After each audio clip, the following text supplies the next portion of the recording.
Yo, Uncle Bang exiled from my life because What do you do? Because we were trying to get him on Zoom so he could argue with 4 extras, and he couldn't get Zoom to work. I wait like 20 minutes into like when we're supposed to start the interview. He can't get Zoom to work. Eventually, I'm like, all right, f it, we're not doing this. He was so mad. He's like, I missed boxing class for this, and he started threatening to. And he even like in front of 4 extras, he was like, Adam, you a bitch. And 4 extras immediately like, Adam, he called you out your name. Like you can't f with him. You can't f with him. So looking at it from his lens, I'm like, he's right. I can't f with him because normally I'm just used to like whatever. You can say whatever. I'm just gonna for the content, whatever. Oh, for sure. But then he starts threatening to like leak my information. I'm gonna leak no jumper address. I'm gonna leak your phone number, whatever. I don't give a fuck. I'm like, that's cool, bro. I'm just never gonna talk to you again. I blocked his phone number and his Instagram. I'm just never gonna talk to him again. Weird ass motherfucker. Like that's the one thing you can grasp onto. Exactly. You have nothing. I'm gonna leak your number. When you were like talking to him though on speaker, he was like, I'm just playing. Like, playing, Adam. Yeah, he got to play a little less. We don't give a fuck. One thing that shit happened. Let me tell you something. One thing for sure. They're not coming to no jumper. Who? Nobody. I'm trying. You don't gotta worry about that. I'm not saying that they won't. I'm just saying it might be a bad idea. Yeah, they ain't nobody playing. You know, and since then, you know, I don't know if they know, but we keep the corners good. Yeah. You don't even know it. Oh yeah? That's a fact. I just saw you trying to be spooky on Vlad, being like, we was casing that building before I even got in there. We was parked outside making sure shit was going smooth. Which one? What was we talking about? I don't know. You just we brought do it that. up. You know, you just were talking to Vlad about that. That's a fact. I mean, that happened for days prior to. That's like, listen. See, this is the thing, right? This is where people always slip. When you think in time, we have watched everything get more advanced, get better. Technology, cars, planes, whatever you're talking about, right? So when you forget the things you used to do in those situations to people and don't think they won't do the same to you and not even better, that's when you slip. So my state of mind is what I'm capable of, others are, and even worse. So I tell myself, how would I move on me in this situation? And from that's why we put it together. How many times I done told y'all next week we going somewhere and there's 2-3 of y'all go check that spot out for days at a time. It's just real stuff. Going to spot. No, seems a little much to me. I'm not gonna because lie. you know, that's listen, a lot of effort. Listen, when you go to multiple funerals that you still don't know the answer to, but all you know is he was supposed to meet somebody somewhere and they find him in a dumpster 8 miles away. In situations like that, you ever seen a body on the freeway riddled in bullets on fire? No. And in fact, I really haven't had any of my loved ones end up in dumpsters in general. So I guess maybe that's why I'm not so paranoid. You know, somebody tried to call me the other day talking about they got content on Adam. Ooh. I swear to God, some dude, that's why he calling me. What kind of content? Your dad. Yeah. Your dad been to the feds or something? Yeah. They trying to run content on your pops. Yeah? Yeah, I got off the phone with, I don't know what the dude was. You can go right ahead. He been to the feds. Yeah. Yep. I see. I didn't even know that. McKean in Pennsylvania. I don't know. It's a nice joint. I don't know. I don't know. I said, man, what the f are you talking about? I mean, I can't imagine if my dad did anything too interesting. What did he do? Some like white collar? It was like mail fraud, yeah. Oh, and so he got like a year. It was one day less than a year. He goes in, he does it, he comes back. He did a year and a day. Was it a year and a day? That's what okay, he did. Yeah. Yeah, I don't know who. Oh, I know who it was. I was 12, so. It's a Mexican dude. I don't know if you heard about this dude. Huh. He sits in front of the LA County Jail, poses like an Uber driver. And when people come out that he thinks is notable faces, he gives them rides back to their neighborhoods. I swear to God, it's a Mexican dude. Just for the love or Bro, what? let me tell you who he got. He got my older brother one time. He gave him a ride. I swear, my brother went to the county, did a turnaround about 8 months ago, whatever, right? And my brother calls me, and he passes the phone. He like, yo, I listen to you every day on the 100 show. But ever since then, he got my number. That's how I knew certain people was home. Because, like, he knows all the people that's being talked about, and he'll be like, such and such just got out. Such and such just got out. That's who, I forget his name like Dogface or something. Dogface. But not the dude from Detroit. It's the dude from out here. I swear. Really? I promise you, watch. When he calls me again, I'm going to call him. He hit me with it. I'm like, bro, what are you talking about? Yeah. Like, he with Adam's dad. Nobody knows Adam's dad. I mean, listen, I'm a consumer of content as well as a person who appears in said content. So by all means, if somebody wants to make a little mini doc about my pops, that would be very interesting to me, especially because I have seen little videos about my dad, but they're always on some weird ass like conspiratorial Freemason. Since you've thing.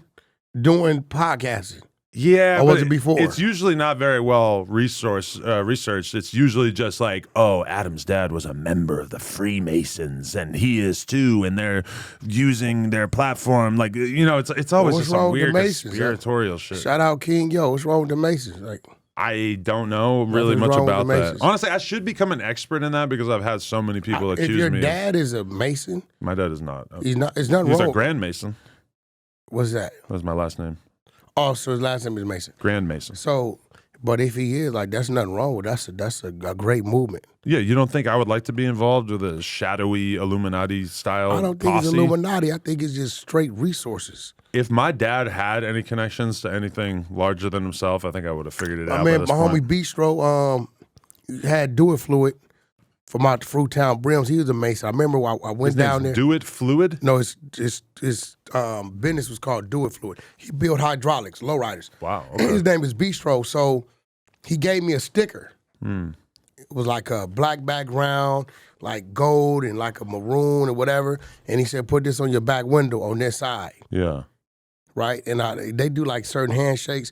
And I guess it was like, let you know you're a family member or something to a Mason. Uh-huh. And I got pulled over one time and dude took my ID, walked back, looked at the window, came back, and he said, who gave you that sticker? And I told him my brother did. He let me go. Really? Yeah, so that stuff is it's political. I wouldn't mind joining the movement if I kind of knew about it. I knew it was kind of serious. My sister-in-law, my brother's ex-wife, rest in peace, Johnny Speed Jones, she was high ranking. It's like whatever it is for the women, like 33 and a third or something. I remember one day I was up on her bed, and I guess it's these books. Uh-huh. And I went to grab that book, and she went crazy on me. Ooh. Like you're not supposed to.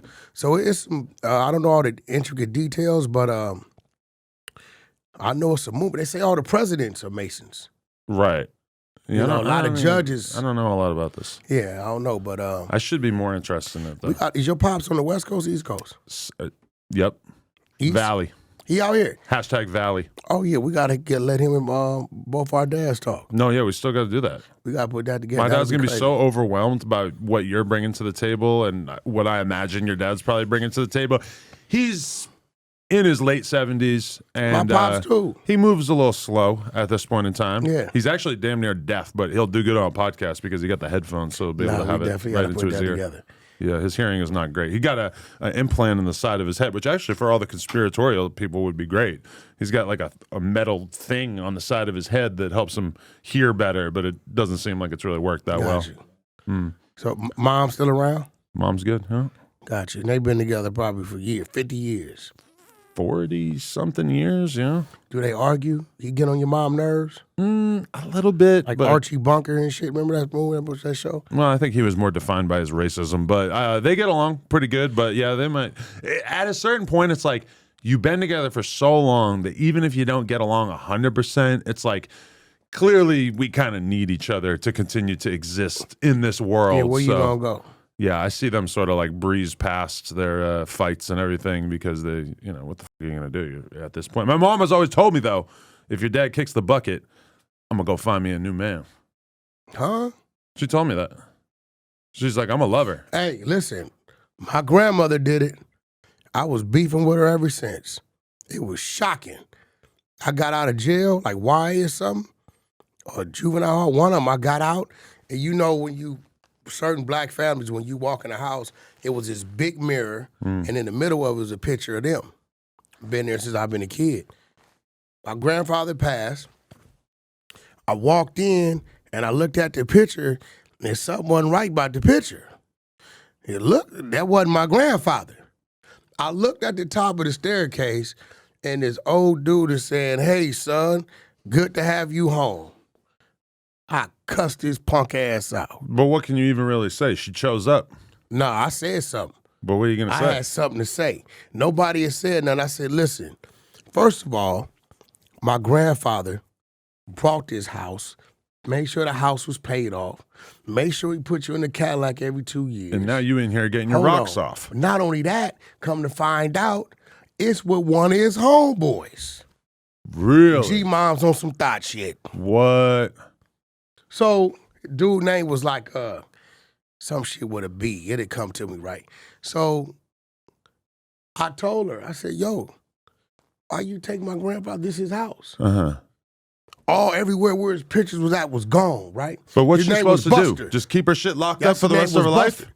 Listen, dude could have went and got it. Y'all could have went somewhere. This is the family house. I know it's your house, but it's the family house. My grandfather was a gangster, but you didn't know it. You know what I'm saying? He used to pick up all the debts back in Alabama, Mississippi, Alabama. Around, he would pick them up and take them back to the duty work for. So he waited to that month where it was high, like maybe $5,000-$6,000. You're talking about back in the 50s and 60s, early 50s, mid 50s, right? So he picked it up and got on the bus on it, got West Side on him. Came out here to Pacoima. My family, the Jenkins side of the family, was living on the lower Desmond Street. Stayed there, got my grandmother out here, and that's how we got out here, right? He got a job at him and a man named Mr. Cunningham and another dude named Hayes would go to Woodland Hills to the white bars and rob them. They call themselves the shotgun gang.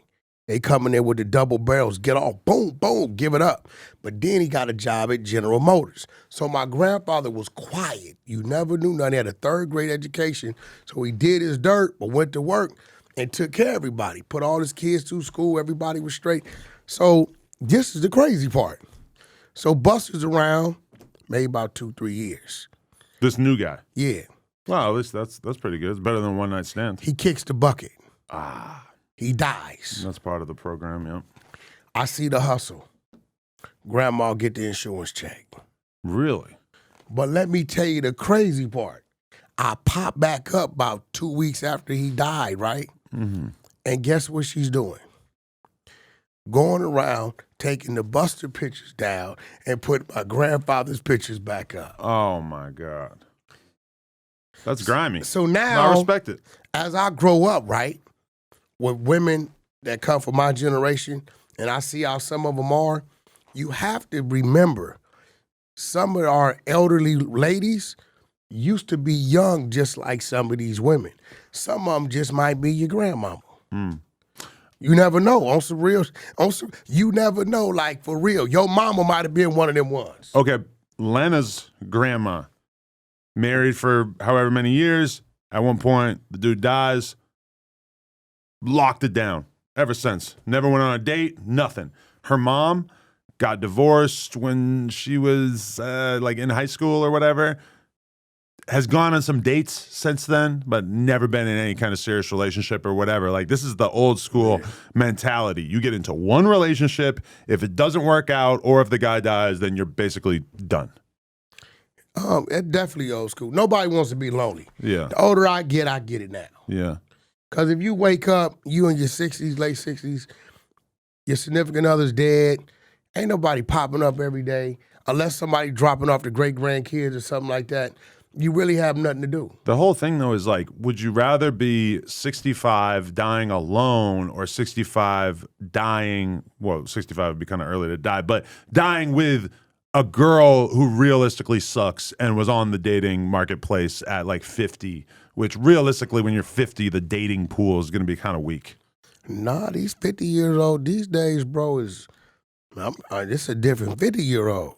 I feel like I'm not usually attracted to women who are like significantly older than me, but I don't doubt that when I'm 50, I'll look at other 50-year-old women and think that they're all right. But I mean, I'm 41 and I already look at 41-year-old women like, holy shit, you're old as fuck.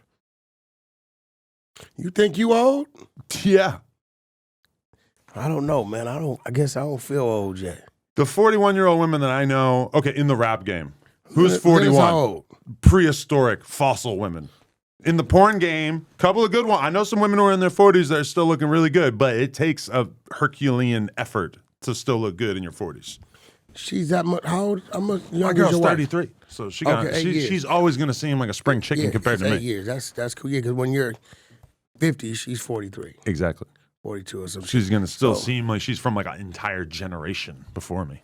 That's a fact. Yeah. So okay, my question for you is, why are you once again hating on my rap career? Earlier, I told you that I had X4 collab coming out. You told me that you think that he's washed up. Yeah, Let's talk about it. Let's run a little promo. Well, before we, okay, first of all, I got eyes everywhere.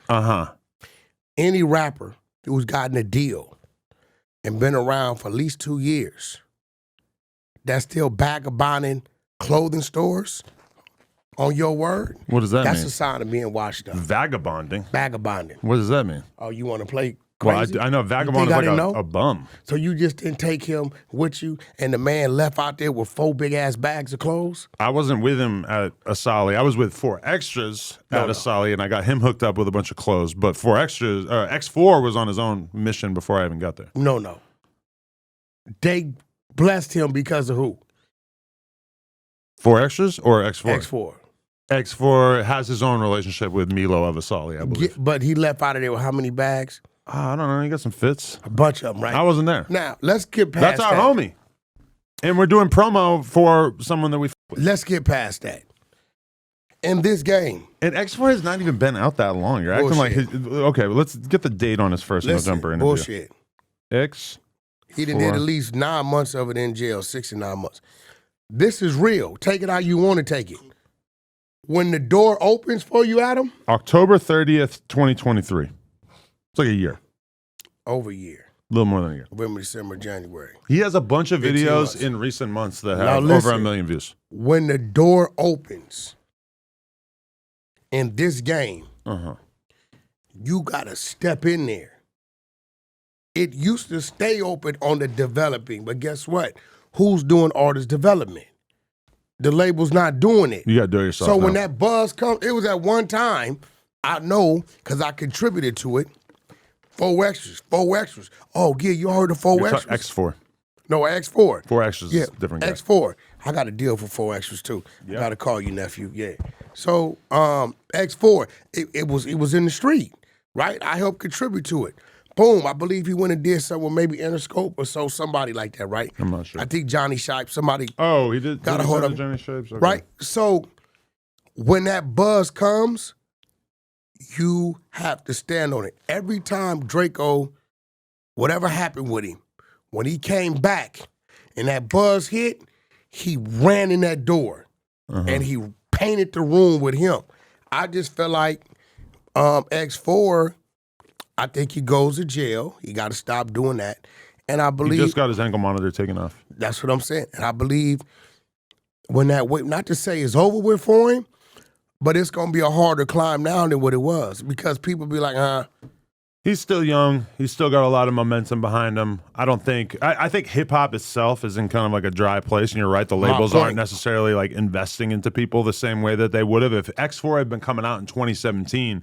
He would have had the labels really trying to micromanage looks and really make his, Everything. It's like when he we're in a stepped out different there, age. they've been moving him around, doing things with him. Okay, I seen him. I feel you. I seen him on Big Hit and Lefty Gunplay. That's what I'm saying. Him, Dodie Six, and Lefty Gunplay got their little multicultural collective going.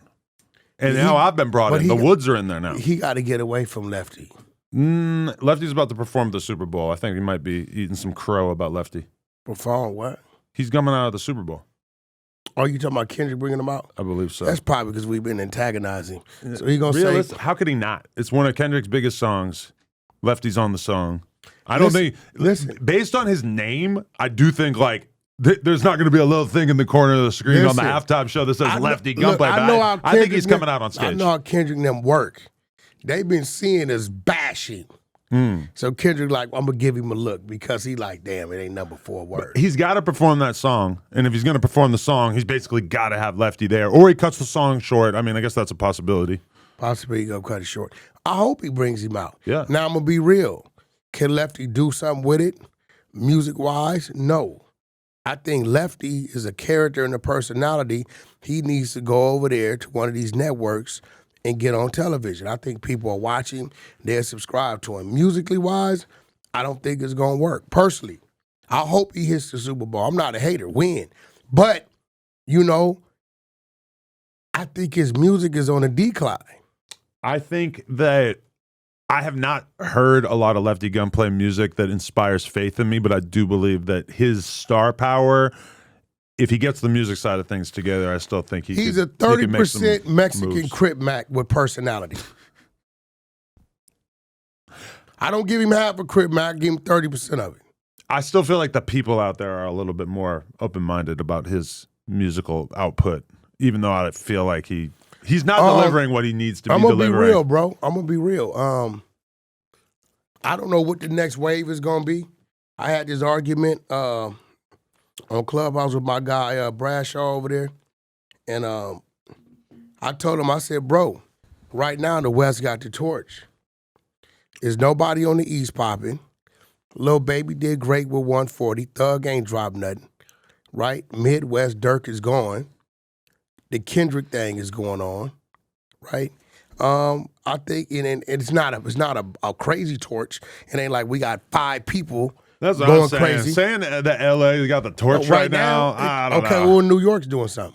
New York ain't got shit going on. Who in the either. Midwest doing Drill something? is dead. There's nothing interesting coming out of Chicago or New York Okay. drill-wise on a bigger level. Who in the South? Lil Baby. You got Lil Baby. And Atlanta still got something going on, but really, like got- almost every American city is listen, kind of and dead. the reason why I'm pulling it back from the South is because they had an inferno. Yeah. Everywhere you looked in the South, it was blazing. Mm. Now it's down to about 2 flames. When you had 50 flames where it was just a blaze for a good 15 to 18 years strong, you can't take that from them. Now it's down to this, right? Ours is sparking back. Now, But besides Kendrick, who? well, that's what I'm saying. On a big level. Listen, where we're lacking at, okay, we got Kendrick with the main flame. We got a few little flames working around him. Ghetto is a West Coast song. Okay, this song you're It's pushing. No, I'm not pushing that. True Car. I don't have to push it. It's blazing. Shit, I'm about to push nothing. That's a good song. You can pull the numbers up. So, whether it's good or bad, the numbers just saying it's doing its thing. That's going. Brother, I think it's hot or not. The Hispanic thing is going culturally. But just Lefty, right? Like, who else is really making noise? But he's not. But it's still, he's a talk. He's a conversation. So That's I what I'm saying. have to give him his credit on the conversation side. It ain't nothing like that. But okay, prior to the Kendrick thing and our one song we got going, what do we have going? I don't know. You tell me. That's what I'm saying. Wait, Zoe Osama on the indie side. Right. I've been watching him consistently drop. It's crazy. I don't know. I got to talk to him because he really need to go do something and get with somebody that'll really cultivate him and blow him up to where he needs to be because he has a fan base that sticks with him. Feels like everything is so regionalized at this point that it's kind of hard for me to imagine what Zoe Osama blowing up on a national level really looks like. Like, I can imagine him being more and more popular on the West Coast, but the same way that with the New York drill shit, when I'm seeing these labels signing those types of artists, I'm like, you seriously think that you're going to be able to make people in California or Texas give a fuck about these kids? It's very, very rare that you find a Chief Keef or a The Lil Texas Durk. movement, it was here, it was gone. The OT, the Mexican, and D Baby, they got the most motion down south. Yeah, but it feels it was Big X the moving. Plug. You know what I'm saying? And There's some more. the female thing, I think that torch is fading out. Yeah. At one time, it was blazing. Yeah. That was kind of like the last gasps of hip hop before I went into this weird recession period. You know, we can't take nothing from Glorilla, but Still doing great. Sexy Red's still doing great. JT That's over. shocked me. No. Wait, why? City Girls as a group did like 7,000 the first week. 9 months later to a year later, JT goes solo and does 27,000 by herself. Did she? Wow. Right? I'm out of the loop on all that. Sexy Red did about the same numbers, 26, 27. Fresh blood, fresh talent. So, you know, end of the day, I mean, I hate to say it, hip hop is right here. 4 Extras got the most motion out of anybody on the West Coast on more of an underground level, street level. What do you mean? But how do we rapping? turn him into a rap superstar? You mean rapping? Yeah. Well, just in general. Like, I mean, I haven't seen the level What do of you mean? attention that 4 Extras is getting right now from anybody in quite some time. Okay, but what do you mean, like as a rapper? More as a personality, but then also we put out the Off the Back song, 200,000 in 2 days, all real views with him and Compton AV and Remble. But wait, hold on. I'm impressed. Hold on. I just don't know how we. No, but I hold don't on, know how to hold guide on. his career to the point Hold that he on. becomes a bigger rapper. So we're gonna give him 60,000 what? Oh, because it's on your platform. okay. So and the 200 was great. I think that platform will help his next one organically by itself do 100, which is great. I just don't even know if he really cares about rapping. Huh? I don't know how much he cares about rapping. Like when I talk to him, he don't really talk about rapping. I think 4 Extras is like and I don't think he is as good as him because he's a different character. Watching 4 Extras, he reminds me of Blueface. I could see that. Yeah. I'm gonna tell you why. Mm. Podcasting, Blueface did television. Yeah. Rapping, Blueface a little more successful at him, had some bigger hits. And then the boxing, he wants to get into that. See, he's doing like 3-4 different things. Blueface had a little bit more of the pretty boy. He was younger. He's got the face tattoo. He's got the nice slender And face. he had a cold manager.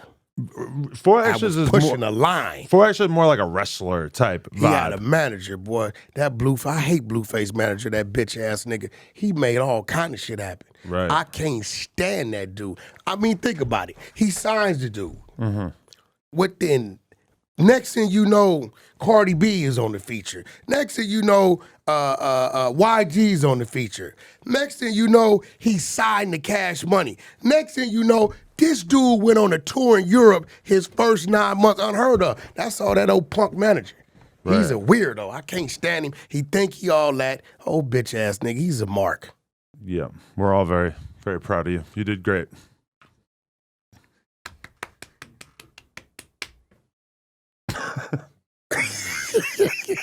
I don't know. Hey, yo, man, why'd you fake sick on me last week? I was You did in some fact punk shit. sick. I was sick. You fake sick on me. Bad sick. Fake sick on me, but came in the next day for the ops. What are you talking? No, that was before that. No. That was Okay, last week. No. Monday, I filmed with Breaking Munchie. Tuesday, I call out Watch on the this. No Jumper show, but I did the Ginn Lee interview, the white guy who says That's the cool. N-word. Then I actually Thursday, you called I out still on had me. to come in and do porno, even though I had the You fucking called flu. out on me Thursday. And then Thursday, I called out on Friday- you. Friday, I was back to life. And I did some content Friday. I forget what.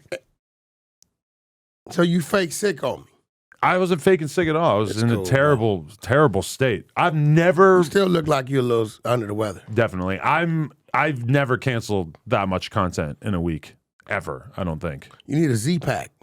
What's that? It's like a fucking pill or something? No, that's what we use when I keep them with me when we go overseas. Like it's like It makes you it healthier attacks pretty your quickly. immune yeah. system. Whatever's in it, it kills it, gives you a burst of energy. It's called a Z-Pack. It's not like it was just me. All of Los Angeles, like my kid and her entire school got the same exact flu You think it's that from I got. from the smoke? No, I think it's just a flu that's been going around. Because I know a ton of people that had the same thing. Yeah, I haven't been sick like that in a while. I had to come in one day. I had to film content like almost every day while I had the flu and just thug it out. Yeah, you probably body was weak, aching. I know the Oh, yeah, feeling. it was terrible. I had to take a dick pill. Ugh. That's weird. Well, I had to do porn, so 2 nuts in a day. It's like sometimes you might need a little. You gave the female some sick nut. Yeah, He's a sick month. but it's the girl who fucked 100 dudes in a row, so I figured she wouldn't really care that much.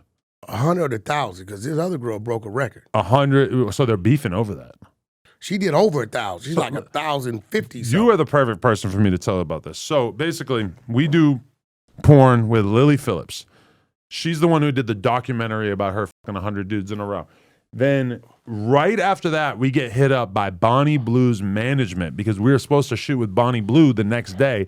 And we get informed that because we shot with Lily Phillips, now Bonnie Blue is pulling out and does not want to do porn with us. And she did the same thing to other adult podcasts in LA as well. So what I believe at first, I thought, holy shit, Lily originally had the idea for the 1,000 guy gangbang, and then Bonnie snaked her, went around her, and did the 1,000 guy gangbang first. Which, keep in mind, these two chicks were doing gangbangs together. There's videos out there of them fucking 20 dudes together at the same time and shit. But then, as we dig into it, Lena actually did the research, goes into the Twitter, starts looking at who posted about it first and everything, and we figure out that basically Bonnie Blue proposed the 1,000 guy gangbang before Lily Phillips, and then Lily Phillips, when she did her 100 guy gangbang, announced that she was going to do the 1,000 guy gangbang before Bonnie was really able to get much motion doing it. Now, the problem is, you go to the Pornhub rankings, Lily Phillips is like number 3 in the world right now. Bonnie Blue is like 184 or some shit. So it's like, you got to, I don't want to pit girls against each other or anything. They don't f- with each other right now.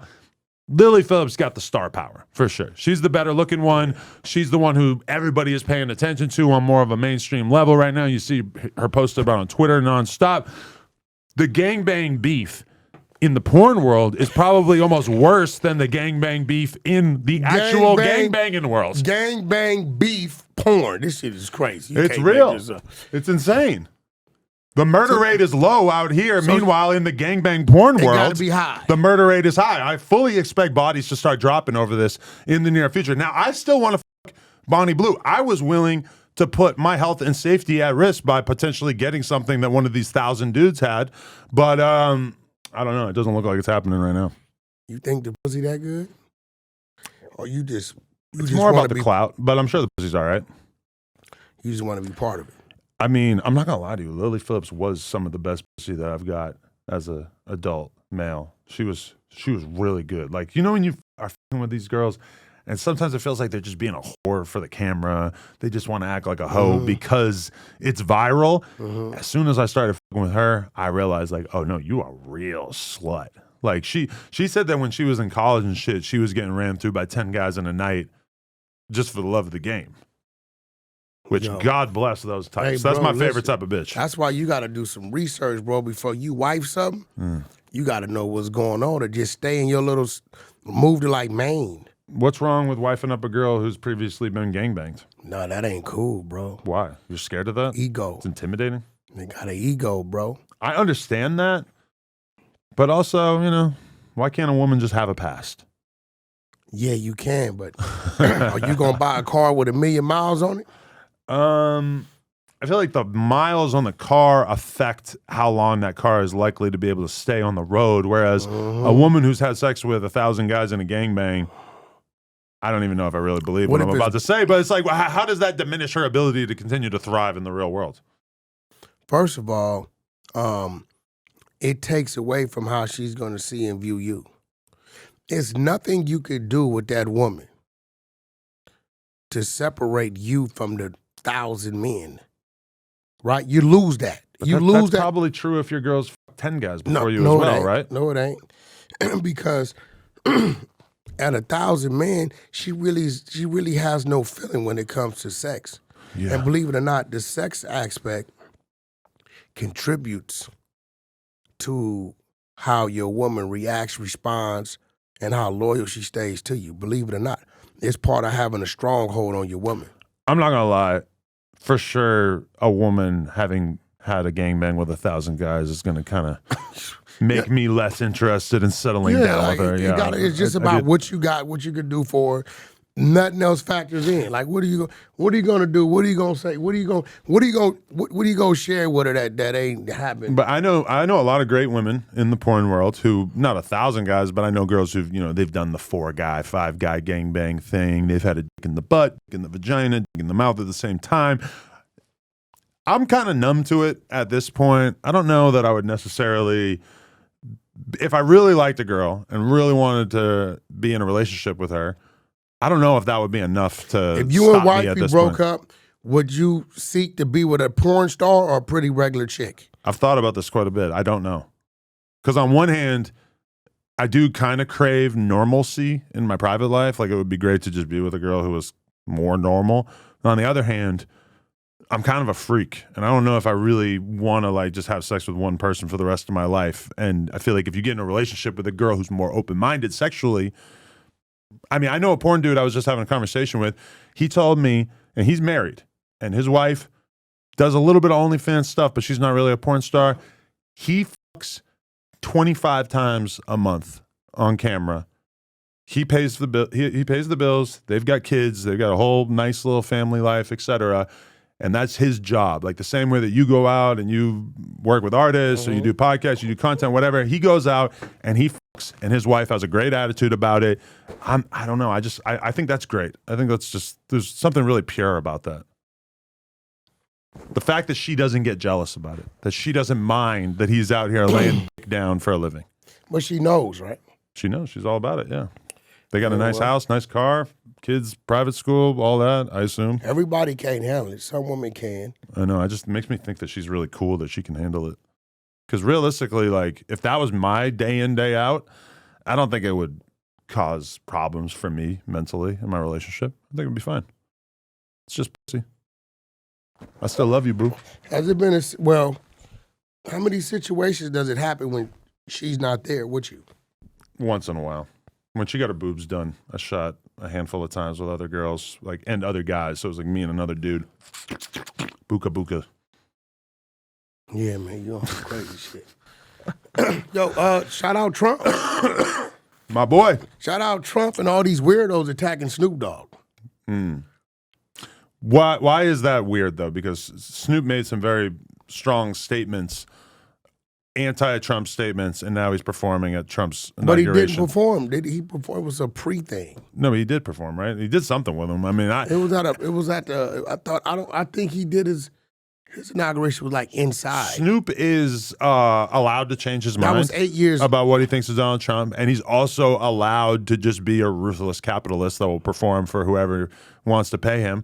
But at the same time, I mean, he can't expect people to not point out the hypocrisy unless he's willing. Like, if all Snoop Dogg has to do is get on record, the same way all these tech guys, Mark Zuckerberg, the founders of Google, the owners of Google, whatever, they have all basically switched sides and said, like, oh, we were terrified of Trump and super anti-Trump, and now we're on board with Trump, and we think he's going to be great for America. Yeah, this is after he did the 4 years. But people expect an explanation. This is after he did the 4 years. Let's keep in mind, Harry O is Snoop's guy. Still. Okay. Who pardoned him? That's interesting that you and Snoop are able to have a good, strong relationship, even though you're on this anti-Harry O campaign. I'm not on anti-Harry O. I'm on anti-weirdo. That's what I'm on. So he pardoned Harry O. That's his guy. So since he felt this way, a few things have happened to where he maybe changed his thoughts on Trump. And after that, we basically went 4 years feeling like we had no president. Yeah, a lot of people after that, unhappy with that. That's why Trump won. Oh, man. Oh, no, we can't go through that again. Yeah. We'd rather roll the dice over there. I mean, I will say that Trump comes into office, and regardless of whatever shit that he does, he takes some very bold steps to protect our country against the threat of illegal immigration and all the craziness that's been going on. I think that's something that the vast majority of the country can get behind. Bro. I don't have any sympathy for the people who are waiting at the fucking border. Go back to your country. It's totally fine. It's like, we've just seen the limits of what our country can handle in terms of immigration. And I think that Trump 100% represents the sentiments of our country. And then also when Trump comes out and says, hey, we're taking a very strong stance against men, biological men in women's sports, it's another thing that I think the vast, vast majority of the country can get behind. Him shutting down the DEI offices all over the federal government, as well as like in higher learning, et cetera. I think that's a great development. So as much as I don't care for the guy, and I think that he's, generally just a dishonest, he's making a lot of moves that I can totally get behind. So I'm perfectly happy to sit back and see how things go from here. Gulf of Mexico is now the Gulf of America. Yep. Right? The Gulf and the Gulf. Now, let's think about this, right?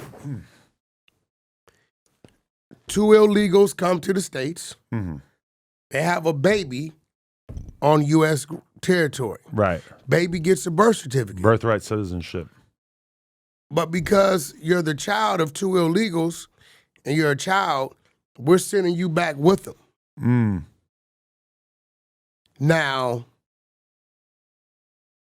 how do you feel about that? Well, what I've learned is that there is a huge problem with basically baby-making tourism, where people will pay these companies to help them get to America for a short period of time just so that they can give birth and get their kids citizenship. And this system is clearly being abused. It That's very a much fact. stands to be seen if Trump is actually going to be able to force this legislature through, because I think it's like anti-constitution, or it goes The against the babies, Constitution. The enough. ones here. Yeah, it's going to be very interesting But to what's see the if this gray is area? You actually know what the able to gray area stand. is? What? I can send the 2 parents back. So Right. parents, you going to leave your child or you going to take them with you? Yeah. That's the gray area right there. Now, did you see the play years ago? Remember when we were in the uproar when they said, illegal immigrants, we're going to now give you government assistance and driver's license? We like, what are you doing? What are you doing? Well, they was creating a tracking device. Now they know where they all at. Because they have that app. They came in, got driver's license, and this the best way to bait somebody to you. Tell them you're going to give them some money. So now Trump pretty much, the Mexican government was on the news the other day telling his people, do not open your door if you're over there and you're illegal. You hear a knock at your door, don't open it. Because their database is based upon all the illegals that went down there to get the government assistance and to get driver's license. I believe we're going to look up, Trump going to round up about 50,000 people and start sending them back. Yeah. Now, they may appeal it, but you're going to be filing from over there. But this is the thing, is that I remember having this conversation however many years ago on this podcast with a handful of low IQ former hosts. And I was making it clear that from my perspective, America needs to be tough on immigration, and we need to have a very strong border. Without a border, we don't have a country, in the words of Trump. And I was treated as if I was some kind of hate monger for feeling like we need to be selective about who we allow into our country. And now it feels like the entire fucking country is caught up with that mentality. I've always thought, why is it our responsibility to take in all these people from other countries? Stay in your fucking country and don't come here unless you're legally able to come here. And even a lot of the Mexican people that I know who are like first generation, et cetera, they agree with that. My cleaning lady voted for Trump. My cleaning lady understands the danger of illegal immigration more than a lot of woke people. And to me, that kind of says everything that we need to know. Okay, so what they're using, and my girl Devious from Clubhouse taught me this, is the 14th Amendment, which was designed for us as black people. Because when we came over here, we were classified as property, right? They literally counted us with the animals and shit. So it was written that the ones that were brought here, and kids were born like maybe 1868, some shit around there, that at that point, they're given citizenship. But again, that's people that were brought here by Americans. This is totally different because you snuck in here. Yeah. You wasn't brought here. So it's a difference. And a lot of people don't understand, like you look up, bro, and the crime rate goes up. A lot of jobs they're gone. I mean, a lot happens. Certain neighborhoods, people's way of living. If you grew up in a certain way and you used to doing things a certain way, that over here is just not sanitary, it's not right, but to you it's regular, it causes a problem. And I'm all the way with Trump. Do I think it's some hardworking, decent Mexican people that could blend right in? Yes, I do. But it's one of those things to where you can't play the middle with it. It's either that way or this way. Yeah. Now, I don't think the wall will ever go up and stop them from coming. I think it'll be a quick thing, maybe 6 months to a year. It'll be one of those things, and then I just think it'll go back to normal. I mean, I wish that the wall had not become such a political issue because it seems like such an obvious thing. Of course, we should have a fucking wall if we're having our country invaded by these people. And I f with the Mexicans, love the Mexicans. But if you want to come to our country illegally and start a life here, you should live in fear. You should know that at some point they're coming and they're going to get you the fuck out of here. And you can't just expect to be able to come here. Like we can't be that kind of country that just allows people to come in all willy-nilly. They don't allow, bro, do you know if me and you went over there right now with $1 million and say we want to buy this land right here that's worth $100,000, they won't sell it to us. They will lease it to us for 99 years, but they will not sell an American that's not a citizen over there land. We go over there, we got 6 months, 180 days. We have to leave, right? So that's just what it is. I mean, it's laws and rules in every country. You know what I mean? So, you know, I hear it. I hear what you're saying. And I really think the focus should be, this should be the real focus.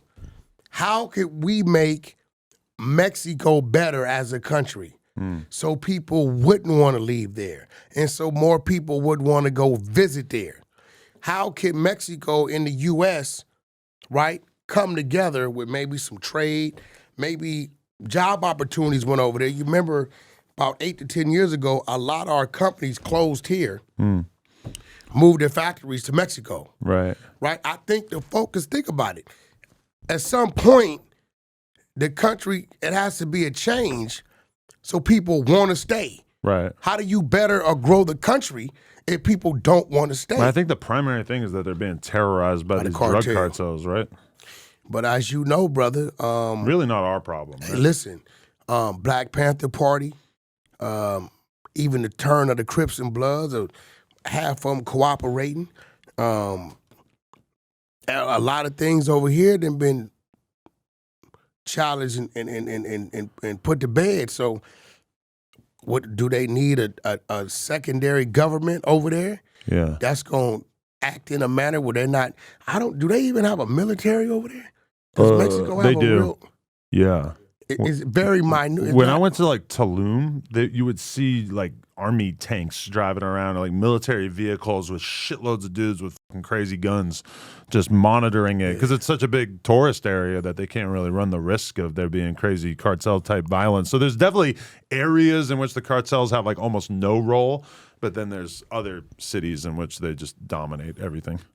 Once they shut down the ports, the tunnels, and the drug distribution, then it cripples the cartel. But I'm going to be real. The reason why they don't want to cripple it, because it makes the government a whole lot of money on both sides. Yeah. I mean, why can't we just have people producing drugs over here?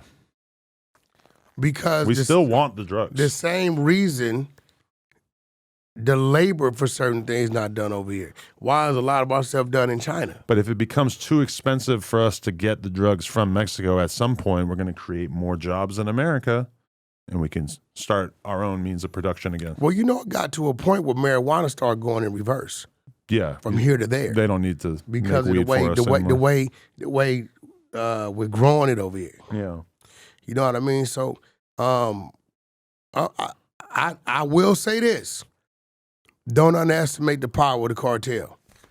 Trump, that's a fact. They being around, turn Trump's TV off. Let me hit you with a topic. So you were not happy with some of the things that Munchie B had to say about you on this podcast the other day. I don't trip on what he got to say about me, right? I don't trip that. Did you get beat up the same night that Draco died at that concert? He felt very strongly about this. I had never heard that. He didn't put that on his neighborhood, I know. I don't know. I know he didn't put that on his neighborhood. I don't know. But he seemed to feel very strongly about that. I had never heard that before. That I got beat up. Yeah, and that it didn't really make the news because the Draco situation happened the same night. Have you ever noticed that every time they say I got beat up in a place where it's 10,000 people? Now, did I take off on somebody? I definitely took off on somebody. Right? You want Cuban Rob to come in? I can leave so you can't. They won't say I made up a story. I just want to hear the story. I don't care who's telling it. What happened? Call Cuban. Who'd you take off on? Call Cuban Rob. I'm going to let him tell you. Okay. Did I take off? No. You gotta let Cuban sit down. He's gonna tell the story. That way, you can't say, see, this is the problem. Street dudes, if they don't like you, by the time a story gets to them, they switch it up. Okay. Now. Because this was your post about Munchie. You said, the homies took your eyes from you. You got caught stealing out the spot, so you was going to pay with your life, but God spared you. Your mama and grandmama went to the park and begged for your safety under police escort. Now you wander around and you want sympathy. Nah, little guy, you're an amnesty case. They just feel sorry for you. See you around. Now, here's the thing, right? Demonic. Here's the thing. Okay. Let's just talk about it, right? Sure. Before we bring Cuban up. I'm not going to even mention it because I want him to, you're going to ask him the question and you're going to get a real natural reaction. Okay. So this dude right here, right? He's blind. Right. The Crips didn't take his eyesight. His homeboys did. Uh-huh. Right? The politics about whoever he wasn't strong enough, or they didn't fear enough not to do that. Right? Alex Alonso, dude was a bum. Shout out to Alex, because since he been up there with Alex, he got a little neater, his clothes a little better. Alex Alonso gives him a job, right? But you can't tell me you're king anything, and the homies are the ones that victimized you, not a rival gang. Yo set. Now, he know why he was in the hospital. That happens to a lot of people, right? Because it's the same thing with Nipsey, right? No, listen. Same shit. That's what I'm trying to tell you. Right. But guess what? And I'm going to speak on it. Paperwork's live and direct, floating around. Here's the difference. You seen them gun big you now? No. I can say what I want. That's the fear and the respect that his neighborhood has for him. Mm-hmm. Right? Mixed together in a very balanced way. Right? He walks around everywhere. Paperwork there. Nobody does nothing to him over there. So what much you got to understand is like, I've been from my set longer you've been living. Mm-hmm. This real talk. You can't tell me you that when the respect you claim to have couldn't keep your own neighborhood from trying to turn your TV off. And they got rid of the bub, right? Who's the bub? The bub. They got rid of the bub. The bub is what makes the image come on.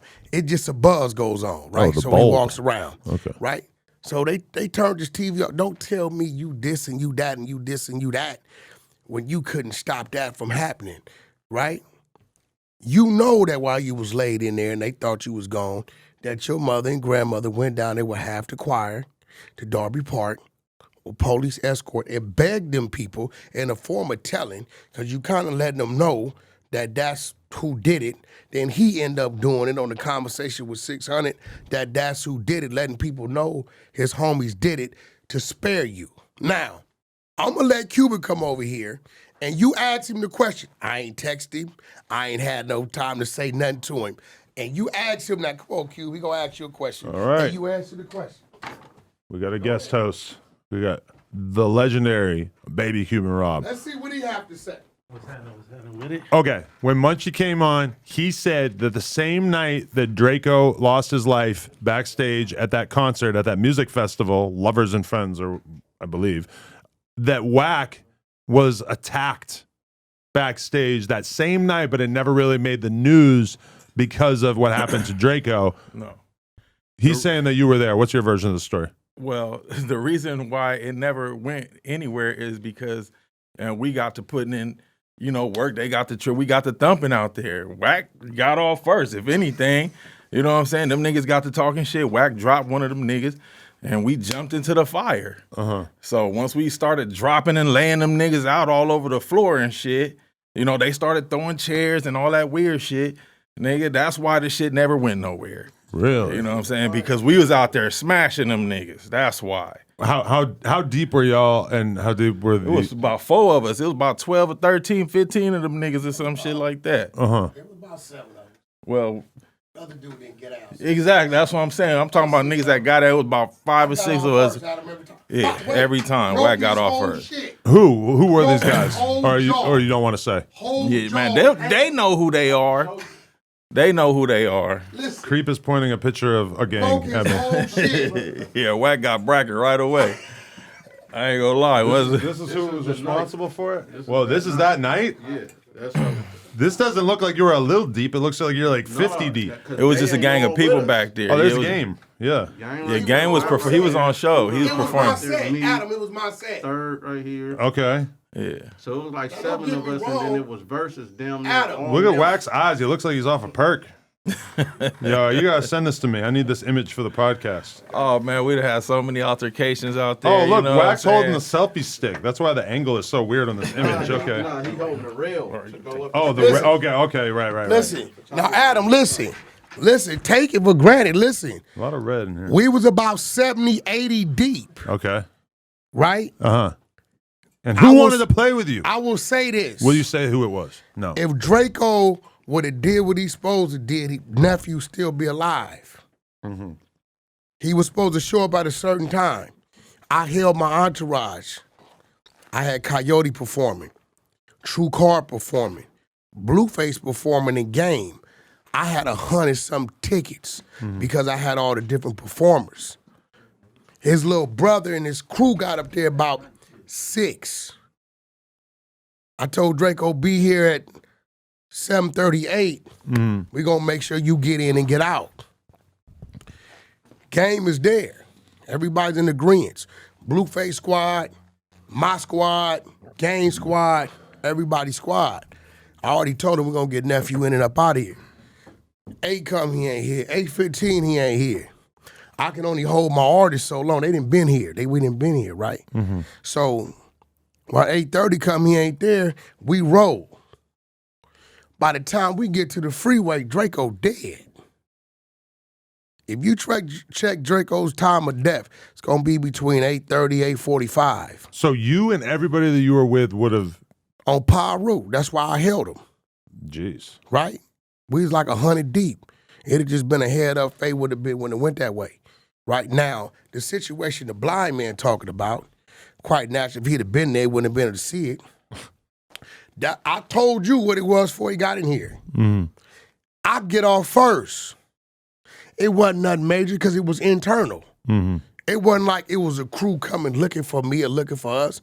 It was internal amongst our entourage, Ah, okay. right? It was just the homies, right? They was mad that I didn't let them on stage when they wanted to get on. Don't work like that. Game called the dogs. When Game tell me, let the band on, the women on, the DJ, my security, Game security is not Bloods, it's Crips. Why is that? That's what it is. 88 Avalon's 1 point on Game security. Okay. G Magic, that's a fact.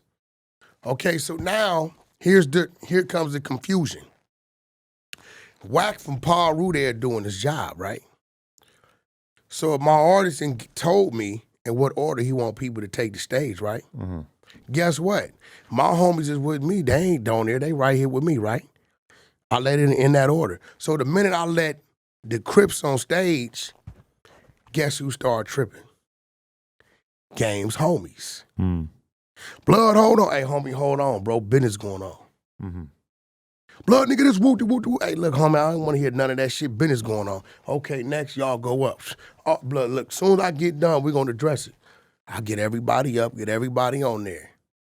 I go to the front, get Game his mic. Soon as New Jersey Devil turned on that shit, because the stage had kind of turned that way, I came right behind. Now, Blood, what's that you talking about? And fired. Broke Blood shit on Paru. Blood, no. Broke his shit. Fired. There was some G homies with us, too. Big Duck from Fruittown, Paru. Lil John. All of them was with us. Right? And we thumping. Right? We ain't start throwing chairs and planters and shit.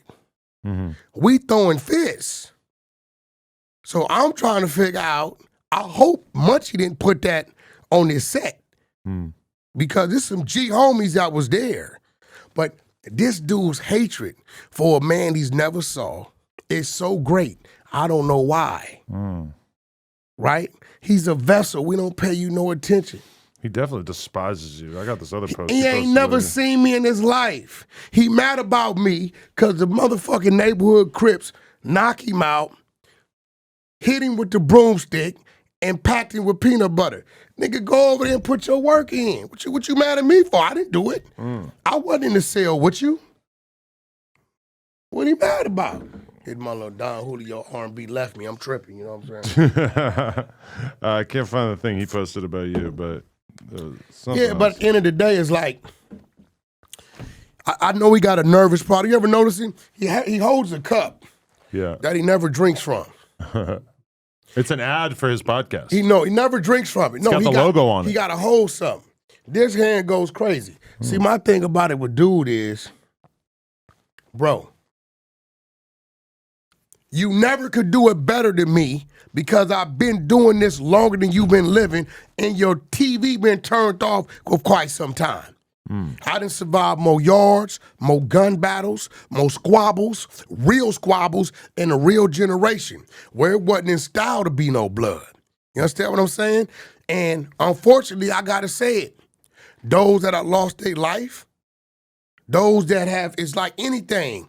Bro, it's game over. You cannot claim to be that more than an individual that's still standing and been through more than you. Now, if you want to be the hardest, whatever you claim to be, great. But I challenge people to this. And this is real talk. I'm one of the hardest power rules to do it. I'm going to tell you why. We ain't talking about who had more fights or more knockouts or who killed more or who did more time. Let's talk about somebody from the age of 12, come up in the gutter from the valley, doing time in the same institutions that everybody else doing time in. And right now in the day, not restricted to a park. I've been home 26 years. I'm legal. One child graduated from college, one child on her 3rd year in college. None of my children are gang members. Nobody's tiny or infant Wack that come from me, right? I done been around the world 7 times. I do international business. I'm not on drugs, not a dope fiend. I can walk, talk, see. Let's talk about it. Top Dog, another one of the coldest bloods to do it. Right? One of my inspirations. I walk in the house, how much you pay for this? $100 million. This nigga from the Nickerson Gardens. He come from, right? He don't even live in it. Right? So when we talking about it, right? We gotta change what we say, who's the best or the biggest to do it.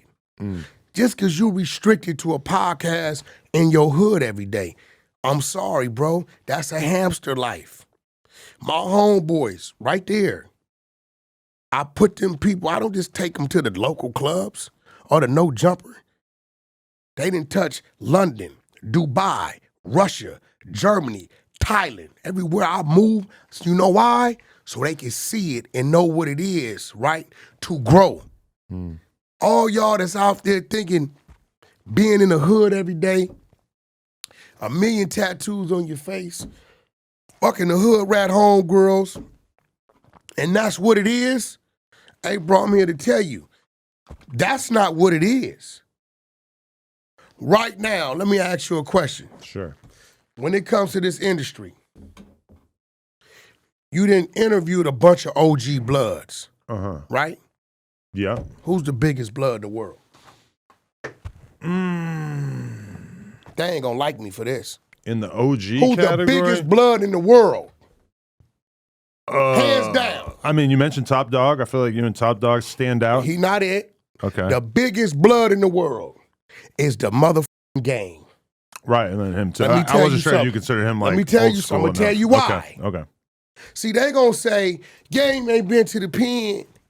Oh, Game ain't did this, did that. Let me explain something to you. You done seen this. When you step off the plane in Oslo, Norway, right? When you step out the plane in motherfucking Ireland and Switzerland and Russia, and niggas got bopped and across their forehead and paru down their face and cedar block back of their neck, don't matter what you talking about. To the world, he the biggest blood in the world. But these little peon-minded people, right? They go say, oh, that don't mean nothing. It means something. It's called influence. Because somebody influenced us to do what we doing now. To gangbang and be from our set. Right. That's baby Cuban Rob. I know his brother Big Cuban Rob. Speaks very little English. Damn maniac. He was an influence on him. As he was an influence on his other brother. All the Cubans is brothers. As my brother was an influence on me. But guess what? I challenge every blood and Crip and Hoover and Paru. Look around, look in your household. What type of influence are you? Is your kid named after you? Do we got the same tats as you? You got a passport? You got business going on? I mean, let me understand. Are you going to keep your gangster where it was at an adolescent? Or you going to grow with it? I can call my business partners right now, real filthy rich Jewish man. And I say, yo, where am I from? Oh, Wack, you're from Paru. What have we done? Millions of dollars of business. Did you get the last email, the wire? So what I'm saying, when you certifying and you stamping that, right? Let me know what you doing for the culture, what you doing for yourself. Have you bettered your business hand? What you driving? You got life insurance? Are you one of them amnesty victims that's gonna get killed and everybody putting car washes, GoFundMes? Ain't now one of my homeboys ever had to be begged to get buried. So you didn't get beat up? Hell no. Guess what? Let me tell you something. What? I believe you. Adam, you know this. Yeah. Like 4 extras is seeing it and feeling it. I warned him. I said, now you on this platform, it's going to come at you. Oh, man. I've been defending him, right? Whatever Brick went through a year or two ago, 4X is going through the same thing where every single person that has ever had a story about him, they're bringing it out. You don't think them dudes would have came out and said they put hands on me? No, yeah, I would assume. Yeah. But I thought it was internal, isn't it? Like people that you're It don't matter. cool with? No, it don't matter. Like, listen, if they would have did it, they would have talked about it. Because for us to get to that part of it, right, that means we ain't that good anyway, right? And if that would have happened, they would have said that's what happened. But one thing I learned about me, whenever it happened in my favor, they say nothing about it. Draco been dead, 5 years? 4-5 years now, right? So you got a blind dude who's on the phone with some people that probably wasn't even there, who got 15 stories but can't call nobody that was standing right there with us that'll confirm that. Because Wack got off first.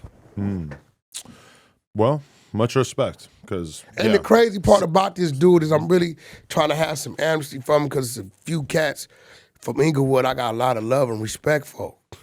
But dude just won't stop. He won't stop. You up there with the police. Alex Delonzo, he gets up there. This dude need to go to jail. This dude need to go to jail. Did you see this? He had this. He had that. And you sitting there, Mr. Blood, on that platform. I would never sit here with you, Adam, if you go to talking about that dude had a gun and that dude over there and let me stop, let me circle. He need to go. This is a charge. When y'all gonna pick him up? He's sitting there, right? It was crazy because the weirdo got Munchie being spotted logo on there, and they said, yeah, do you think Wack and Luce could deal with the county? They've never been to the county. Wack went to the pen from YA. No, I didn't. I went to prison from Central Juvenile Hall, right? You know what happens when you get out the penitentiary on parole, you catch a violation? Where they send you, Cuban? So right? You went to the county, in the 90s, though, right? Supermax, Max, LA County, you name it, right? But let me tell you the funny part. I bet Spider-Lo can't tell you about now prison yard, and he ain't did a day in the county jail. Really? This the funny. Spider has never did any time. How does Spider-Lo stayed out of trouble? Have never, because he don't do nothing. Really? He seems like he's doing crazy shit all the time. No, his whole thing was, I'm a rapper. He used to catch the bus up to death row with a backpack, wait at the gate. They never signed him, right? Suge was doing it to antagonize his brother Big Spotter because he didn't like him, because they robbed P.D. Pablo when he was managing him, right? Never signed him. 50 Cent give him a shot. He comes out with this song, Blueface. 50 Cent put him on 3-4 songs on a Get Rich or Die Trying soundtrack. Right? They don't take to him. What does he do to 50? Start disrespecting him. When he came at me to do some business, they ain't fucking with it. He started disrespecting me. What did he do with Game? They ain't fucking with it. Start disrespecting Game, right? Spider has never done anything but kept his name out there a little bit because the little things he was doing in music. Spider ain't known for putting in no work, robbing nothing, laying nothing down, no real gangbang. Y'all pull his criminal record. No prison, no county jail. I bet you can't show me where that man was incarcerated 72 hours in there. I can't. No, this is the funny part. This is the funny part when I'm listening to the bozo talk. Luce did 13, 14 months in the county and was in there on the level 3 or 4 with a Pee-wee from 40 Crip. All of them said, Wack, I was on the yard with the nigga. 3, 4 years, whatever he did, right? So we didn't did our thing. And listen, chill, kids, we ain't glorifying it. We did it because we got caught. We was dumb enough to get caught, right? We got to stop celebrating motherfuckers that did 20 years because he got caught. Do your time, come home, don't even call me. Don't get caught. After 6 months and I see what you trying to do when you out, then holler at me. Because we not glorifying, we ain't got time for it. You know what I'm saying? So, but I will tell you this, 70% of these people content, Adam, and I think you know this. Yeah. It's Wack 100. I have no idea. But okay, when you see all these people coming out and they got stories, there's a guy named B. Brazy who has a story about claiming that he beat up 4 extras 13 years ago. Let me ask you something. Do you believe it? Hold on, let me ask you something. Do I believe 4 extras won all his fights? No.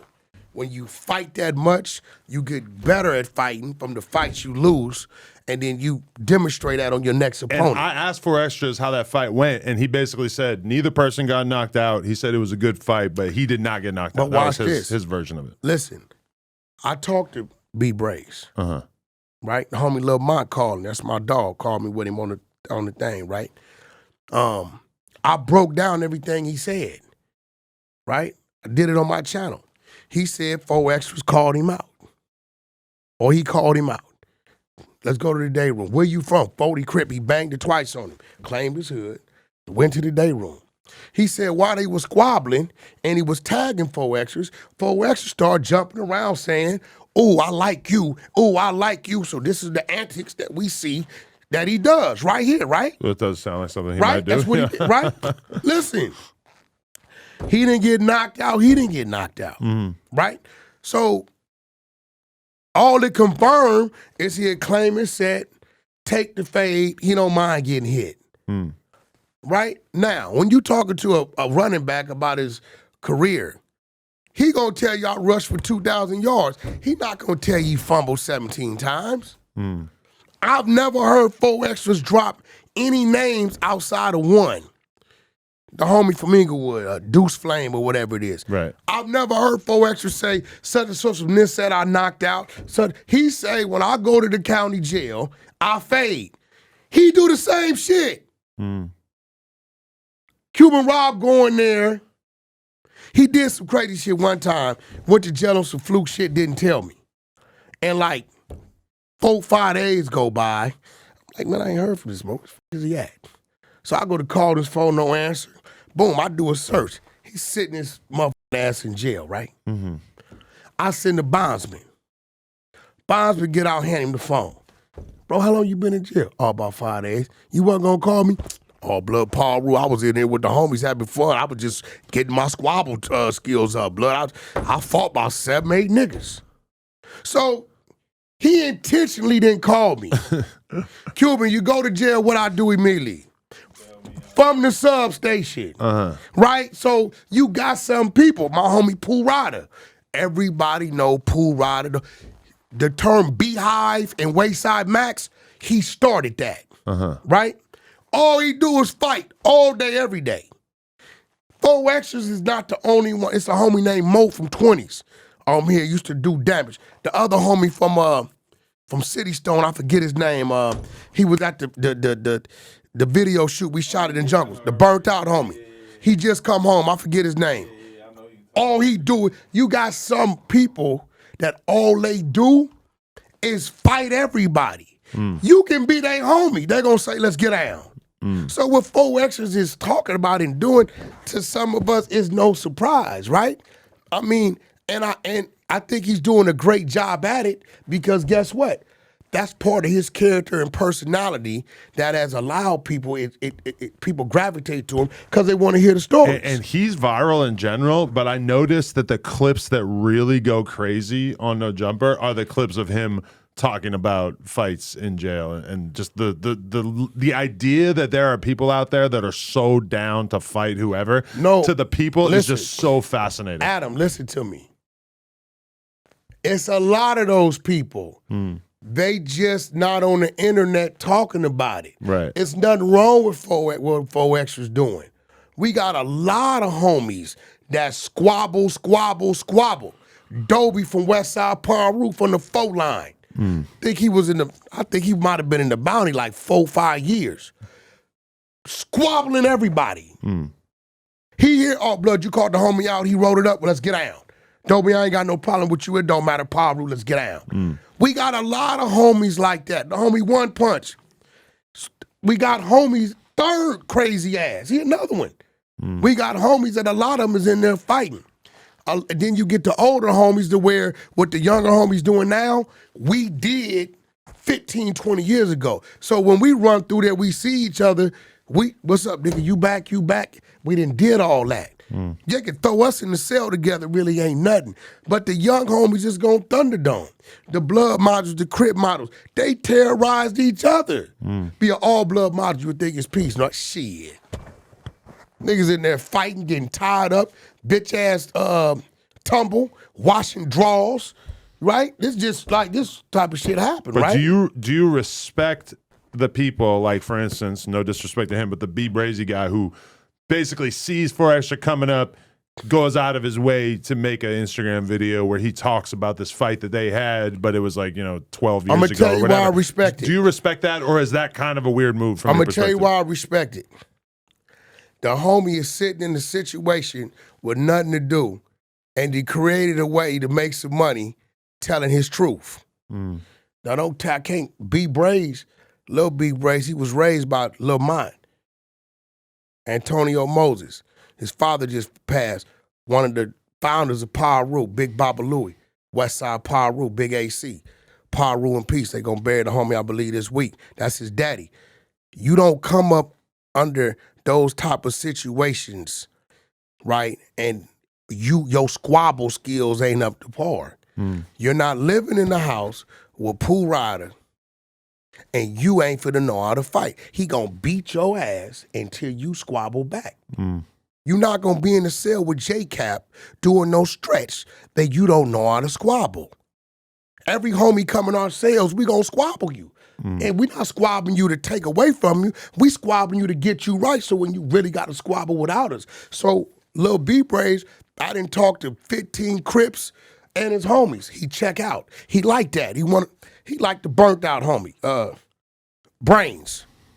He another Brains. No Brains, right? When I was sitting here with Brick and Ralphie, as soon as his name came up, they were like, oh yeah, he's official, because they were locked up with him at one point, I guess. He's definitely official, but guess what? Brick ain't gonna say nothing. Because the next story for to tell about him. When he said, that other nigga, I'm going to tell how you let your homie get ran and didn't help him. He talking about Crip Mac. You in there, listen, if I'm on there and it's 5 niggas say, Wack, I need that. By the time I get off my second fade and one of my homies is there, Paru, I got that, watch out. I'm going to take my breathing, I'm going to get back in there. So B Braze, I'm glad he did that because Baby Braze finna tell about how Brick Baby was in there, wasn't running his face, and let Crip Mac get ran. He said he let him get ran to a point, they damn near stopped it. The homie stopped it.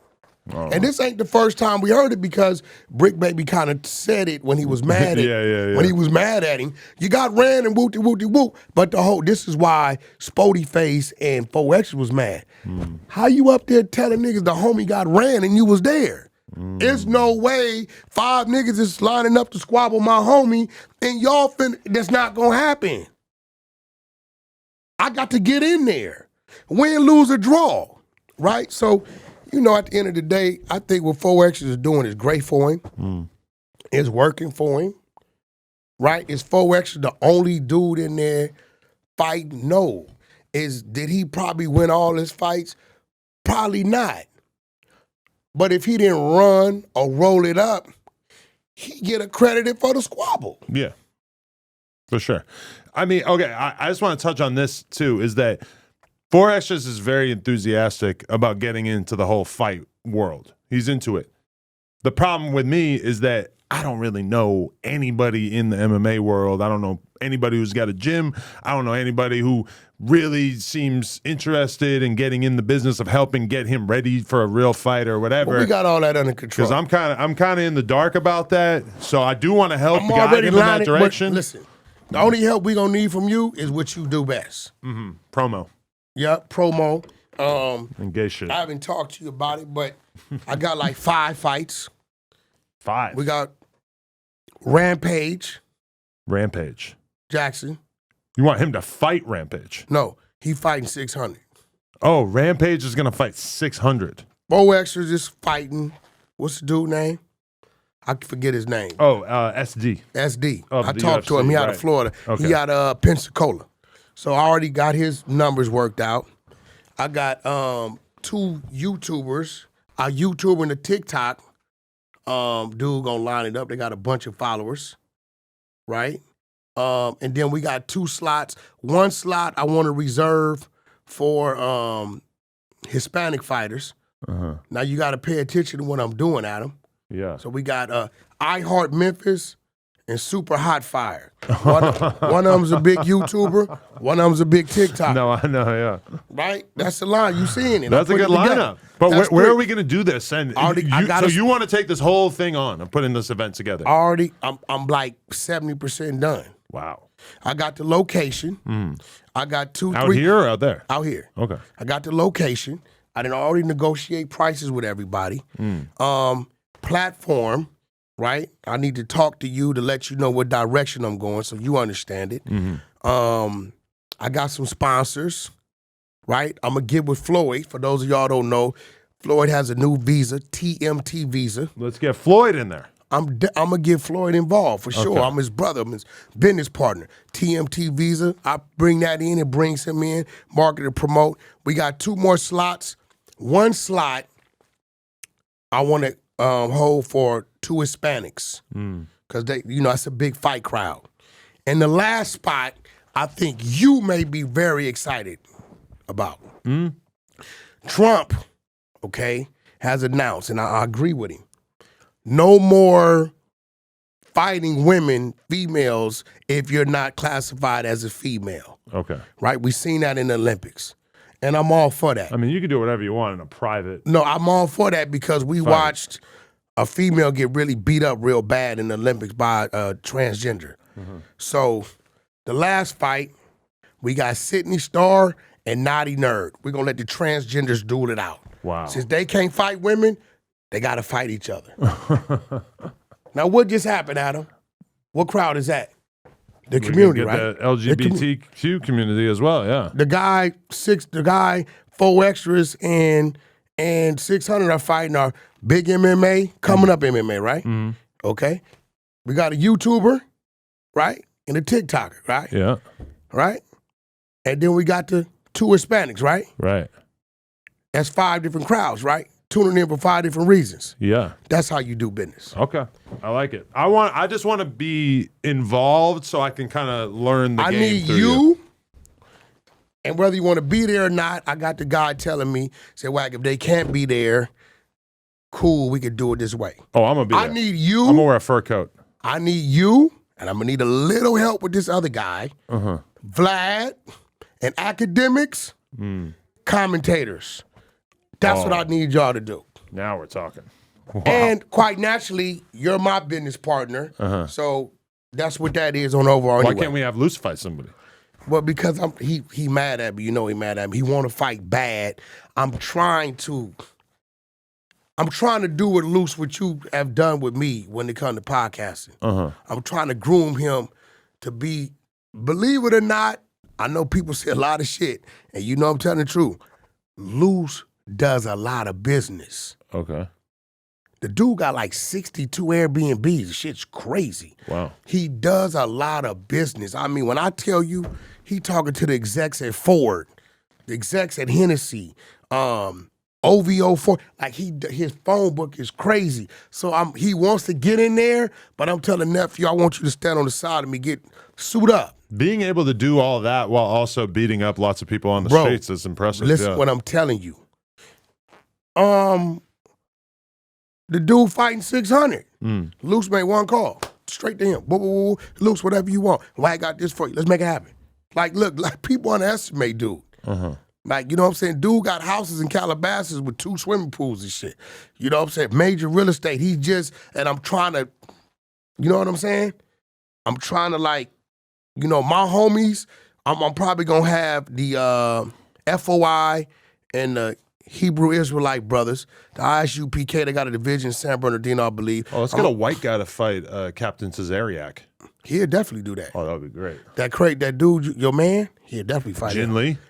Oh, no. Richard Spencer? No, yeah, Richard Spencer. I don't think Richard Spencer's a Cap fighter. whoop his ass. But I'm going to have to probably FOI because I'm trying to put some light on the Israelite community, Hebrew Israelite community, because they do a lot of security, but they're just not as mainstream and popular as the NOI, FOI. So, you know, and I've learned over years, even with us, for some reason, people respect their presence, especially in the parking lots and at those doors.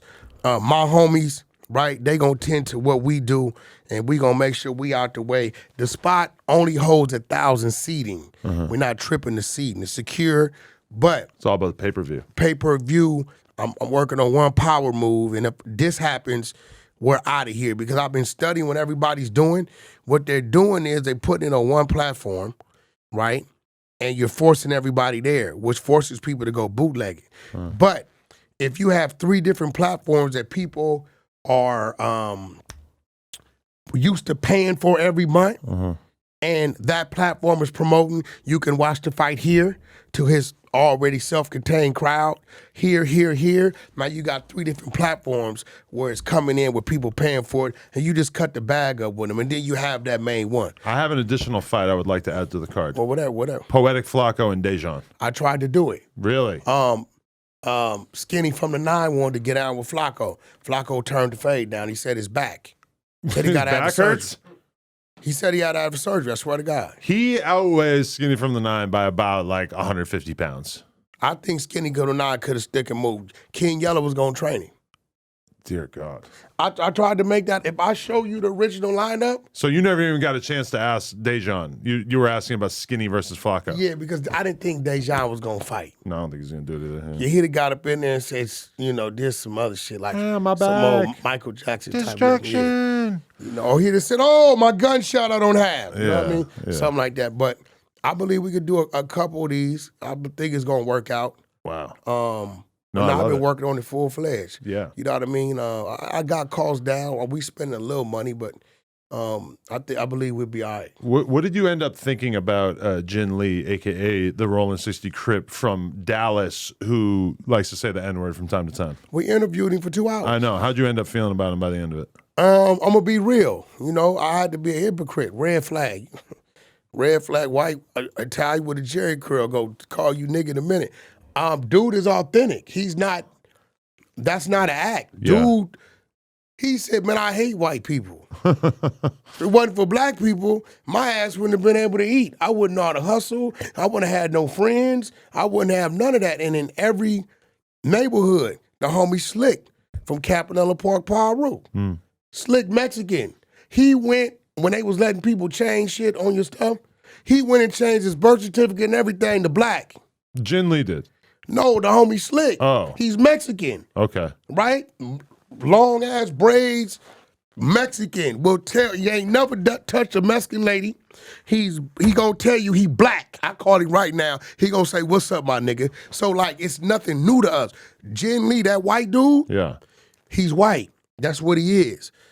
But his soul, his mannerism, his upbringing, and everything about him, that's a nigga. And he previously quit. Did you hear that interview? He quit saying the N-word and then just is so in love with it that he couldn't stay away. It ain't and he about started being in saying love again. with it. It's like, You he are grew who you up are. in your house, Cuban. Hey, nigga, mom calling you. Nigga, you right? Like, it's not an act. Like, he doesn't hear that word.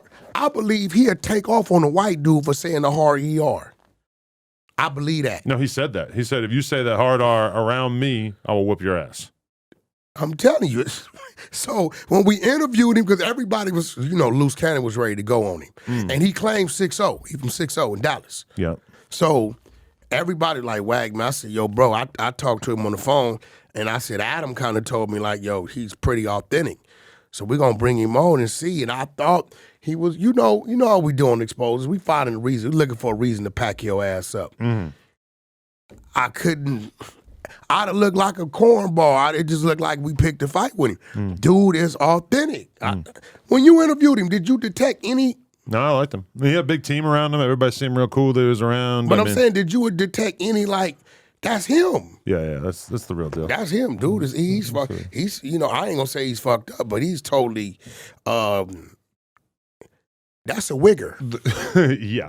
The whole question is, would he be able to get to a bigger level as a rapper and not have the world just like absolutely turn on him? He's total different from Eminem. Yeah. When Eminem, by the time those tapes came out or whatever, it was too late anyway.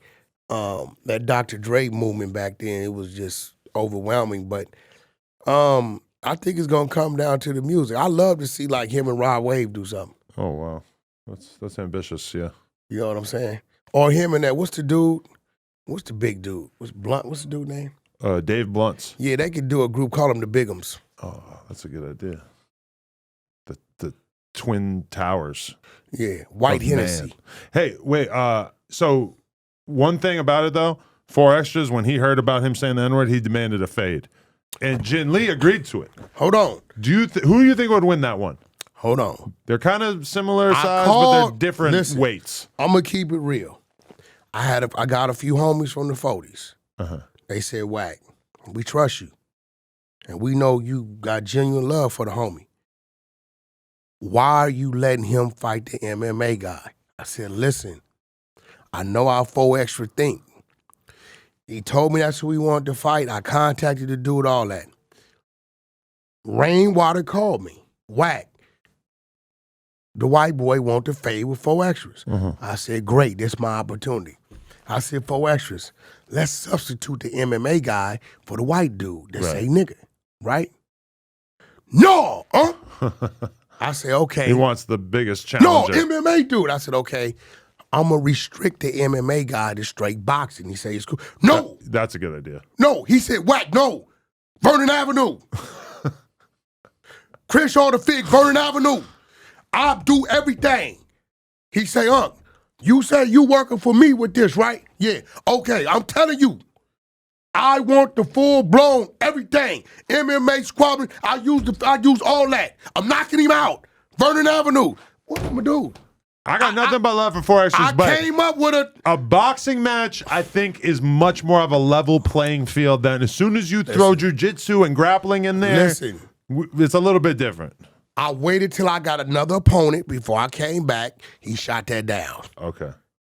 Cause I think he'd beat up on the dude. He out of shape. The other dude out of shape. Not to say Ginn Lee ain't got no heart or whatever. I think he just out of shape, right? So, and then after he shot that down and said he wanted the MMA fighter, I said I'm gonna restrict it to just boxing. He went crazy. I had to hear every street from Crenshaw to Fig. You hear me? You know, You hear nephew me? You're Ginn, talking like him now. right? I had to hear, and then in the background, I can hear his rings hitting the table. Clink, clink, clink, clink, clink, clink. So I'm like, okay, he's serious. Pee Wee last night called me for photos. He come on the day. Wack, what you doing? I said, bro, I tried. Maybe y'all can go talk to him. If I ask him again, I'm going to have to fight this mother. Because, all right, He done told me 10 times what he want. This is my question about Foresters. Let's say, and Foresters, I'm just being hypothetical. I don't actually think there's any chance of you ever losing a squabble ever. But if he does a boxing match and he loses, does that hurt his career, or does that almost kind of show to the people that he's the real deal and he's not actually scared? Because when Crip Mac got DP'd, a lot of people were saying, oh, his career is over. I felt like that made him way bigger because people realized, oh, he's the real deal. He's actually from where he's from. He's got to go through the things that people from where he's from go through. Do you think that if 4Extra got KO'd on camera, again, please don't hurt me, 4Extra, do you think that would negatively affect his career? Yeah, being his character and how he pushes it, yes. It would be complicated. Because of his character. Now, I'm going to be real. I'm going to keep it real. Here it come again. Everybody chasing the famous Crip. Blueface is the one, right? Blueface didn't travel, you know. He didn't travel across the water, putting shit to bed. You know what I'm saying? But 4Extra would annihilate Blueface. No. You don't think? I don't think so. Oh. Not in that ring. Not Love in the ring. Blueface, but Not I'm in putting that my ring. money all the way on Not in Vernon that Avenue ring. for that one. Listen, in that ring, if they in the cell and they just playing the cell squabbling, manhandling, 4Extra's got action. In that ring, he's going to get the squabble of his life with Blueface.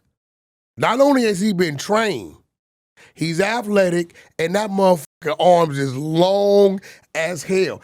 And he ain't weak. So he'll get the squabble of his life. It would not be no walk in the park with the gloves. Now, you put 4Extras in the cell where they just, you know, on the cell fighting shit.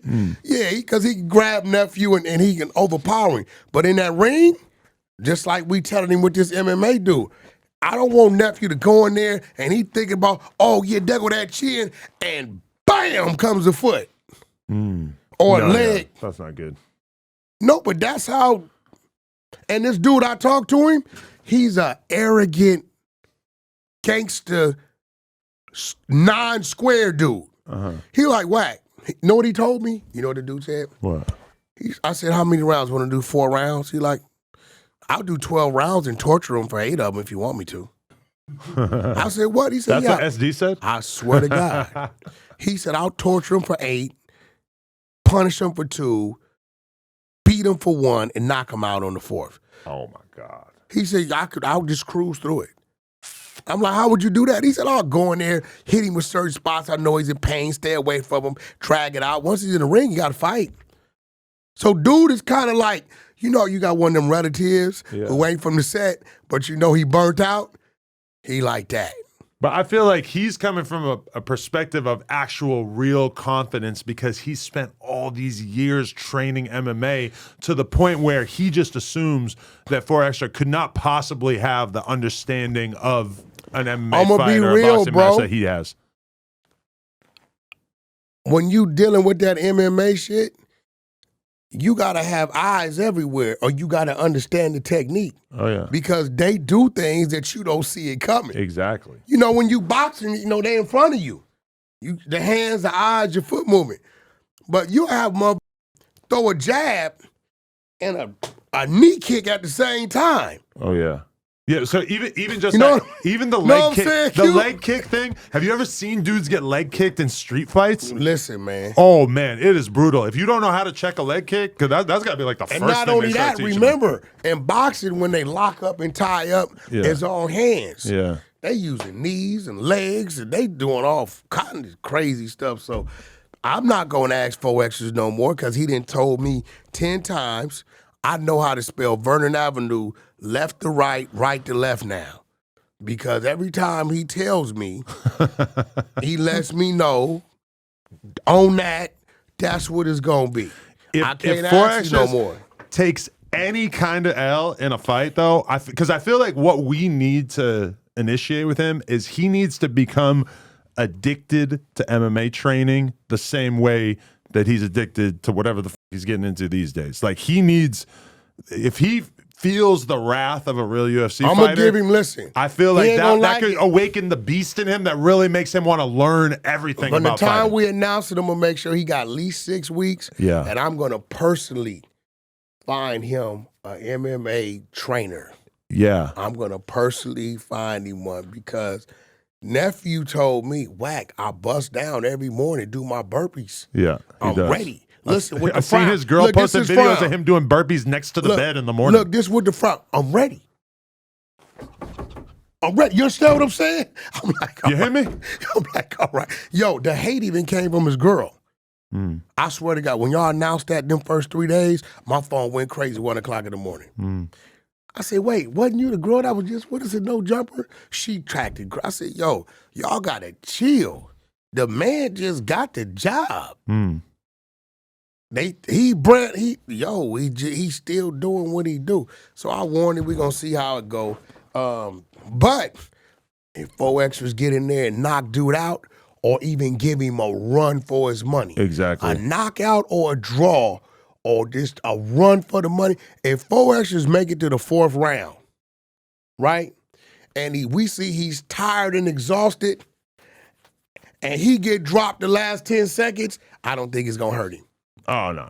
It I ain't think gonna hurt. as long as he doesn't get humiliated, then for sure. I Dude think said he it's knocked a him good out. look, yeah. He said he knocking him out in 48 seconds. If he gets into the ring with a real UFC fighter and even just lives to tell the tale, I know that in his head, this is going to be him knocking this fool out.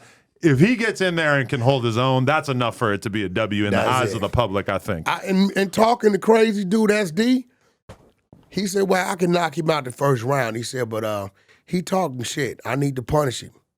So I told him to line up. You know what he said? What? It's going to be a bad night for the Crips. Yo. But Now- you mentioned Rampage. Rampage. I was fighting- talking to Rampage. We were picking out a date for me to go with 4 extras and train at Rampage's gym in Long Beach. No, Rampage doing a straight up boxing, so but- he but might be then- the one to train him. But then Rampage basically hits me up later and lets me know that certain people at the gym had second thoughts about it. I believe that they're a little uneasy about introducing the Rolling 40 Crip element into their gym, that they think that this might be a Okay, little I'm bit of glad a you risk. told me that. So what I'm going to do now, hit Rampage, negotiate something, because Rampage is just boxing 600. Right. 600 ain't crazy. He know he getting there on some MMA with Rampage is over with. His ass going to be 006, Yeah, that'd be bad. Yeah. right? So maybe I can get Rampage to train, since he's not doing MMA in the ring, to train 4 extras, the MMA style. Right. That'll be, I think, Just yeah. those two in the same room is That's going to gonna be a be good crazy content. level of energy. It's yeah. going to be good content. Wait, can I ask you a question that's totally outside of this? You put me on the phone with Molly Mall, in which we got over our little beefs Yeah. a while back. You want him on the show? That could be interesting. Yeah, I'm Okay. down. But so why does Luce Cannon then end up beating the shit out of him on camera? Okay, first of all, And why would you allow such a thing? okay, Thought that was your boy. hold on. Molly's my brother. Don't get it twisted. So now I'm about to really wake you up. Okay. You notice Molly don't mess with certain individuals he was super tight with, right? I told you back in those days, Luce Cannon was under who? Big you. Okay. Only time I seen Luce Cannon is when he was sent to me for certain things, right? Molly Mall and Big U was what? Okay. That happened under Big U's watch. Luce Cannon is not doing, Cuban Rob is not doing nothing to Adam Right. on my watch. You guys are on the same page Whether about he everything. want to Right. or not, he's not, the politics say he's not gonna disrespect me like that, Right. right? Uh-huh. So when that happened, right, the call come to me. Molly called me. Wack, what happened? So I don't call Luce because at that time the chain of command was Big U. So then that Luce. video's old? That shit like 4 years old. Oh, what the Marty went to the feds, been home 18 months. Oh, shit. I And thought that was like, brand new. That shit like 4, 5 years old. It's on Sunset. Marty Marl was still living out here. He didn't move back to Vegas, been in Vegas a year, went to federal prison, did 20 months, been home damn near a year and a half, right? So when I called Big U and said, hey, I just got a call from bro, he telling me such and such just did this. He just got quiet on the phone. So when he got quiet on the phone, Cube, you called me, Wack, you heard about whoop-de-whoop-de-whoop, and I don't say nothing. You know what that mean. Of course I know about it. I sit the dog. He don't, right? So I don't get involved until about 6, 7 months ago when I think Luce Cannon spoke on it. And then I go see Molly. I didn't know it. And Molly said, man, what's going on with your guy? I'm like, what's up? And he showed me, and I got him and Luce on the phone. Oh, so Right. it's been squashed. Ben Squad, that shit you looking at is like 5 years old. So that video just resurfaced because of the Jay Reed situation. People That's said, "Oh, let's make content out of this." They get some clicks and that shit. If you look at Luce Cannon, is probably about 25 pounds heavier than that in that clip. He got a full beard. Since you've been knowing Luce, you ain't seen him with that full beard. No. In retrospect, that video did. It seemed like something was weird about it. Yeah. Yeah, that shit. Marty Ball was still living in, the White House over there. Oh, okay. At least 5 years. But they're cool again. Yeah. Oh, okay. Yeah, been on the phone a couple times and all that. So they got each other's numbers. So if they got any issues, they just call each other. Okay. Okay. I have one other question that stands out here. Marty Mall did want to fight Luce. He did. After that, He called me about 6 months ago. You know how Luce is. Luce wake up in the morning, bro, and his ass just do something crazy, right? So I think he might have mentioned Molly, and Molly Mall called me, and we just fight and get it out the way. Now, that's a fight that I probably would allow them to have because they both close to us and ain't nothing crazy, right? But with Luce, I'm trying to he's a wide open motor. I'm not trying to teach him how to idle. You know what I'm saying? Like, nephew, you got to idle. For real. Like, I told Cuban, you and Luce are not to go nowhere. And I'm not there, bro. That's out. got it. That's like ammonia and bleach. Some bullshit gonna happen. Right, but so I want to ask you about this. I got hit up this morning and was told that because I'm going to Vegas right after this, and I'll actually already be home by the time this episode comes out. I was told that there is such anger towards you and Luce as a result of the infamous no jumper brawl that I am in danger in Vegas, and that there are people that are going to be looking for me. So the First of all, 22 is listen. going to have to be moving. Hold on. Right. Adam, first of all, what the hell does Las Vegas got to do with no jumper? You got one dude from Hawthorne, one dude from San Bernardino, right? Big homie CC, who sent you that, got pulled up on, ran, and called the police like 2 weeks ago. You're saying Luce ran up on big homie CC. He was woofing, he dropped his pen, Luce pull up on him. He runs in the building, says, I got a contract with the police. You better leave. Luce in front of the building. He shows a text message with dude sent the address and tell him, come on out, right? So he's mad because I exposed him. You know, CC was doing a lot of lying about all these artists. I know all these artist security team. So I tricked him onto the Honey Show on the YouTube channel and brought some of the security dudes up. Then he mentioned Will I Am name. See, one thing you know about me, Adam, you can't mention the dude name because I'll call him on the spot. So I called. Well, you know, he say, Wack, first of all, when I do have security, they're Mexican. You know, he's from East LA. Second of all, never heard this dude, right? None of these people, what he's doing is attacking people who they're not on the internet. But when you say Busta Rhymes, that's special. I'm calling in, they like, Wack, who? So I'll bring them on there. Like, bro, they like, bro, we don't know you. Who are you? So I embarrassed him. So since then, He been losing a lot. He can't do a lot of those situations. He calls me, Wack, if I give you a bag, can you go in and tell people it's something different? No. Yo, Wack, if I can include you, he says he does something like human trafficking relief, something he does. I said, look, bro, I ain't got nothing to do with that. I just got tired of you telling these fake stories about Busta Rhymes and all these people that I know you don't run security on because I've never seen you. See, it's two things. Either we're good with the security of all these artists or we done got into it with them. We all know each other.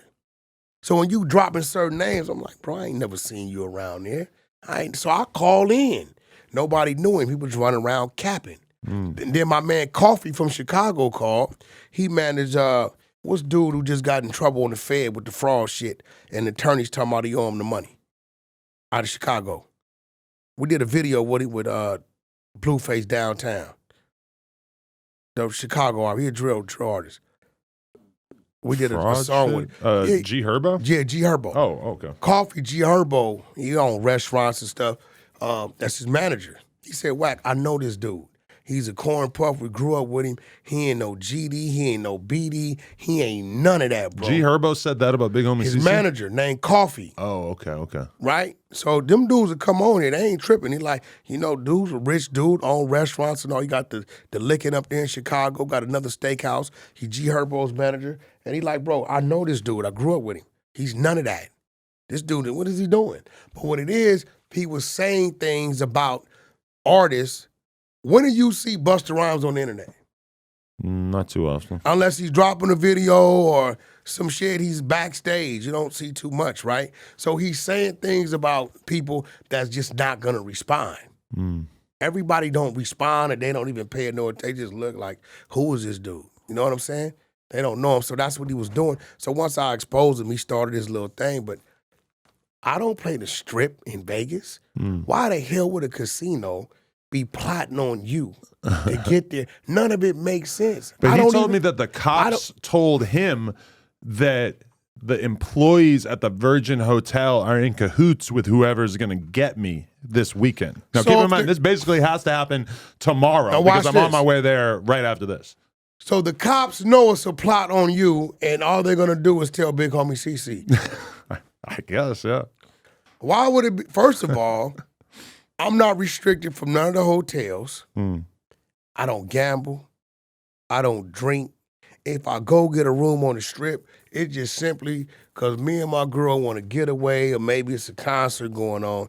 Other than that, dude just making up shit. But if you really wanted to get revenge on you and Luce for whatever happened in that fight, doing something to me would be pretty out there. Considering Nobody's from Vegas. and I've never been disrespectful about that situation at all. I never said anything about First the J of Reed all- guy, whatever. I didn't say anything bad about anything. So it would be a weird way to seek But revenge. what's crazy, let me tell you what they're not talking about. Yeah. Remember the infamous text J. Reed said, come from Luce and Wack, giving them the address? Right. Oh, the text messages came out. Everybody quiet.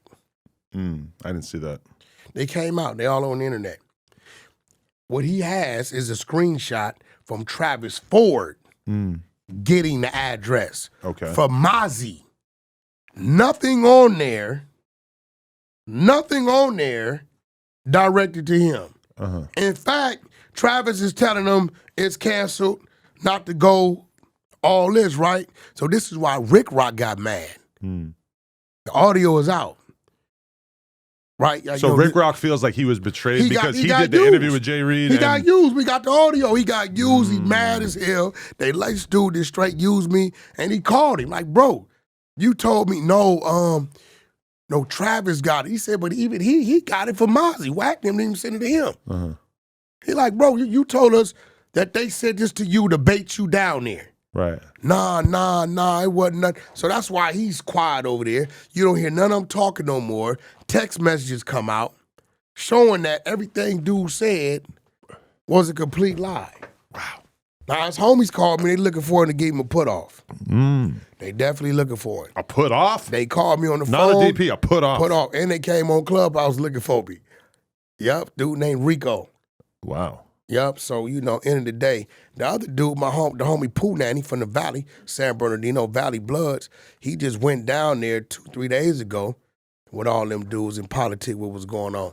he has a problem with Jay Reed Okay. because Jay Reed lied to him. So, at the end of the day, it's like, I've never seen, but it showed us. We seen all Munchie B, Spider Loc, Crackhead ODM Slim. All these dudes was saying, oh, they going to jail. Oh, they need to go to jail. I have never seen so many gang members playing detective, talking about they going to jail for this, for that, for this, for that, this and that, and so sympathetic about situations that they know if they looked out their place of business outside their door in their neighborhood, what would happen with an unwelcoming visitor. It's crazy. I've never seen so much of it, but it is what it is, man. Yeah, because I feel like the whole gang thing already in 2024, it's really like, because I was watching a little mini documentary about the Bloods and Crips album from back in the day. Yeah, banging on wax. Yeah, and I was just like really looking at it. Rest like, in peace, Big Wild. Holy these dudes are so burnt out beyond, like, you would have a hard time finding 20 dudes that have that Red Rum burnt too. out of a perspective. Damn, Big Y and Red Rum gone. Those are dudes that kind of was behind it. And it's just Rest like, in peace. when I think about what the streets have really like turned into with everybody just being a bunch of chatty patties on the internet, it's like, wow, this. Yeah, the internet didn't really like water it down. Yeah. It was already a lot of deceitful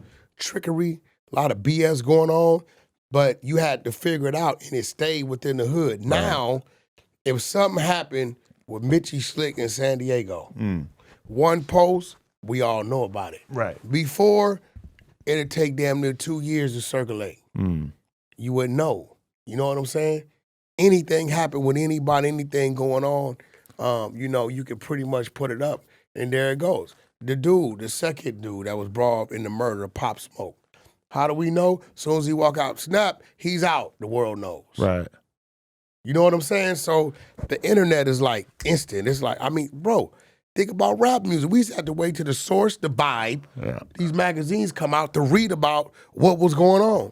We didn't know how many units something sold. Right. You know what I'm saying? So the internet is like, and 10 years from now, it's going to be even worse. Yeah, it used to be such a premium attached to like minding your own business. And now, like when you're saying, oh, if Mitchie Slick randomly got into a situation in San Diego, you can already count on all these gang-related YouTubers and shit to be making videos about it nonstop, just because the incentive is like, ooh, if this video hits, I can make $400. You know who's becoming the spreader of fake news? And he better watch himself. One, the streets ain't gonna like it. Two, he's gonna kill his own credibility. Flacco.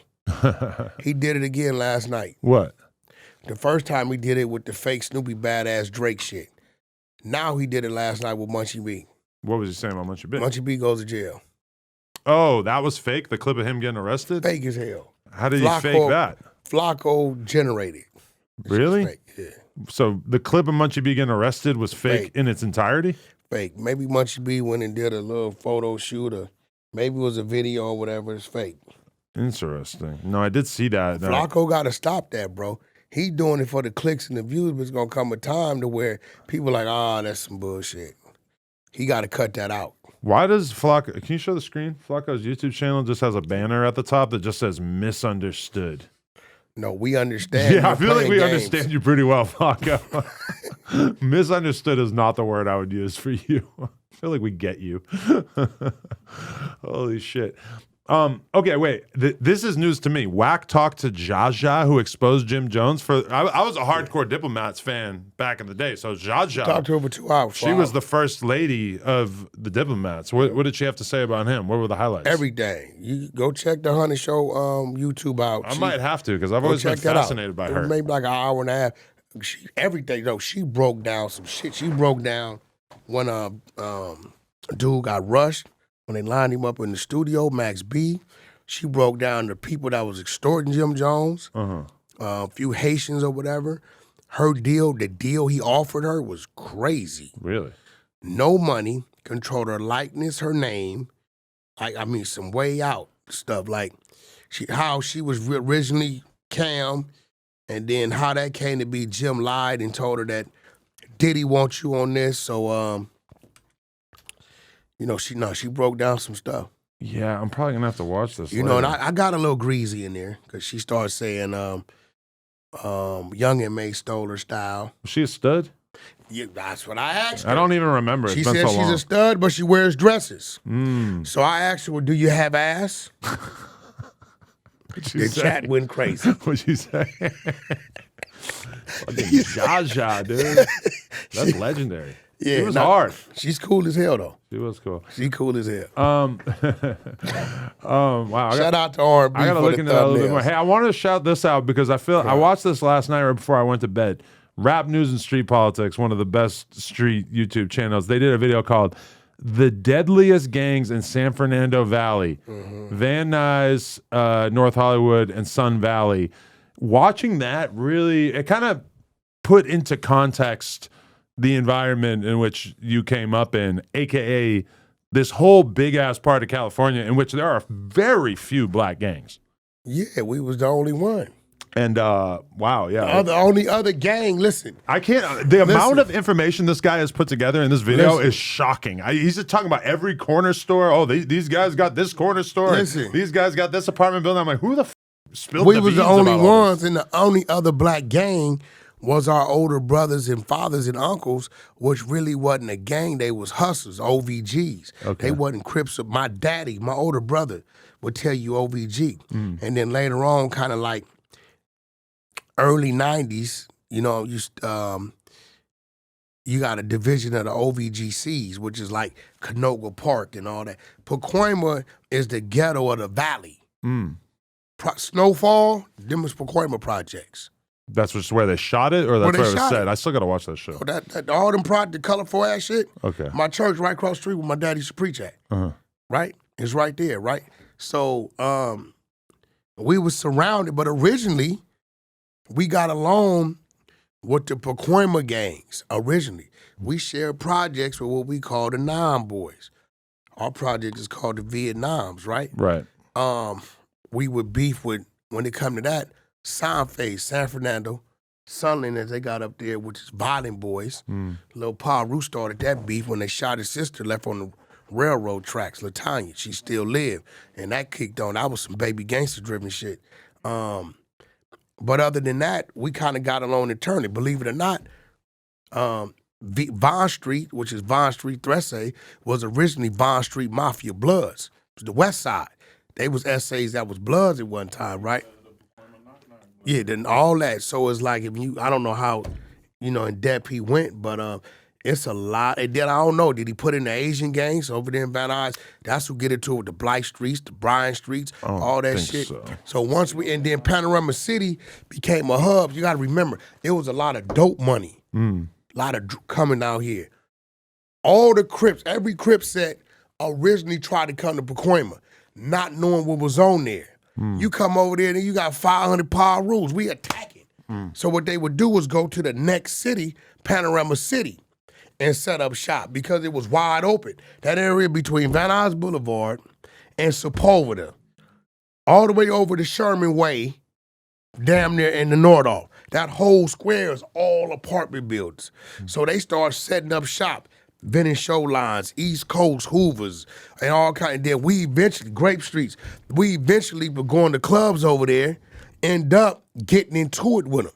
So murders is happening and shit is happening. You got a little Skimp, that thing happened with him.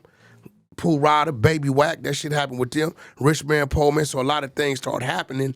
First Street East Coasters originated out of Aliso Village, East LA. The essays say y'all gotta roll it up. They was not gonna survive in Aliso Village. So a lot of them migrate to Pacoima in the spot we call Handsome Hill. So it's Pacoima, but it's this little hilly area that's kind of separated. And they went up there, so we started beefing with them. Front Street Watch came out there and turned out a lot of cats, and they became Valley Front Street Watch. So that was our worst enemies right there. Valley First Street Watch, First Street East Coast, right? Because they got ran out of there and pretty much separated. To this day, they not in Aliso Village. I believe they everywhere. But yeah, man, I tell people all the time, you know how many cats, me and Munchie's beef first argument was behind that. He come in my room, I swear to God. And He said, yeah, Wack this. I said, homie, listen, homie, you can't tell me nothing about no Inglewood family. I said, homie, some of your G homies, right, then lived in the set. Niggas you ain't never been on the street with. He get mad. He say, who? I tell him Nelly. Red Fisher, right? Nelly lived in the Noms, right? So he like, I know the homie. I said, bro, you 31, 32. Nelly been gone 30 plus years. No way you ever was on the street with the homie. He lived right in our projects, fucked with the homegirl, right? He get mad. He double back, call his homies. They like, nah, Nelly, that's A-Bay brother. Like, Wack ain't lying. The nigga was in Pacoima 20-something years. D-Slim from Swan. You know, it's a host of homies. You know what I'm saying? That come down there. Booby from Bounty Hunters. Jay Capone ended up putting hands on him in the pen on the 4-yard, but he was down there. A lot of homies then came down there, and it was cool. It was love. So, but I tell people, take your ass over there. We got about 4 sets of projects. You gonna get everything you looking for. It's no different. The only difference is inner city LA, every other block, every 4, 5 blocks, you got different Crips and Blood sets, right? It's more of that. But you gotta remember, we dealing with black and Mexican shit, right? A hatred that's coming from prison at an all-time high. Right. Our last 5, 6 homies catch an L for murder zone, sign phase, and essays, 120 years, 80 years, 59 years, Pac-Man, all the homies, right? So, you know, banging is banging. And when we go to the county jail and them penitentiaries, we all on the same yard.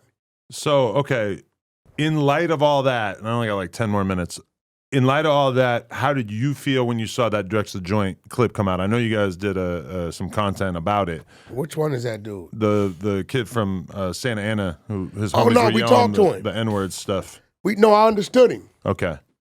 For one, What's your perspective on it? for one, he wasn't the one that said the racial diss. Yeah. His homie was back there. They gonna put it on him anyway. Right. 2, he's from Santa Ana. He's a black dude. He's the total opposite of the white dude. Right. He black, raised up under the Mexican flag, the Mexican way of doing things, a little upbringing in Mexico. He gonna tell you I'm Mexican. But you gotta remember, back in them slave trade days, a lot of us got dropped off at different places. You drop somebody off that's an African in Mexico in motherfucking 1780, right? And they having kids there. Them kids is born, guess what they speaking? Spanish. Guess what they used to eating? The ways of Mexico. You know what I'm saying? So they migrate this way, sneak across the border, right? They not identifying with us. They identifying with Mexicans. So I did tell him, and he was very respectful. He issued an apology. Brother, son, receiver, something. Not, he said in the heat of the moment, I probably said something I shouldn't have said. You know what I mean? Not understanding. Remember, he's from Santa Ana. Ain't no, I know it's 2 blood gangs over there. Shelley Street, Paru, and Blood L Street.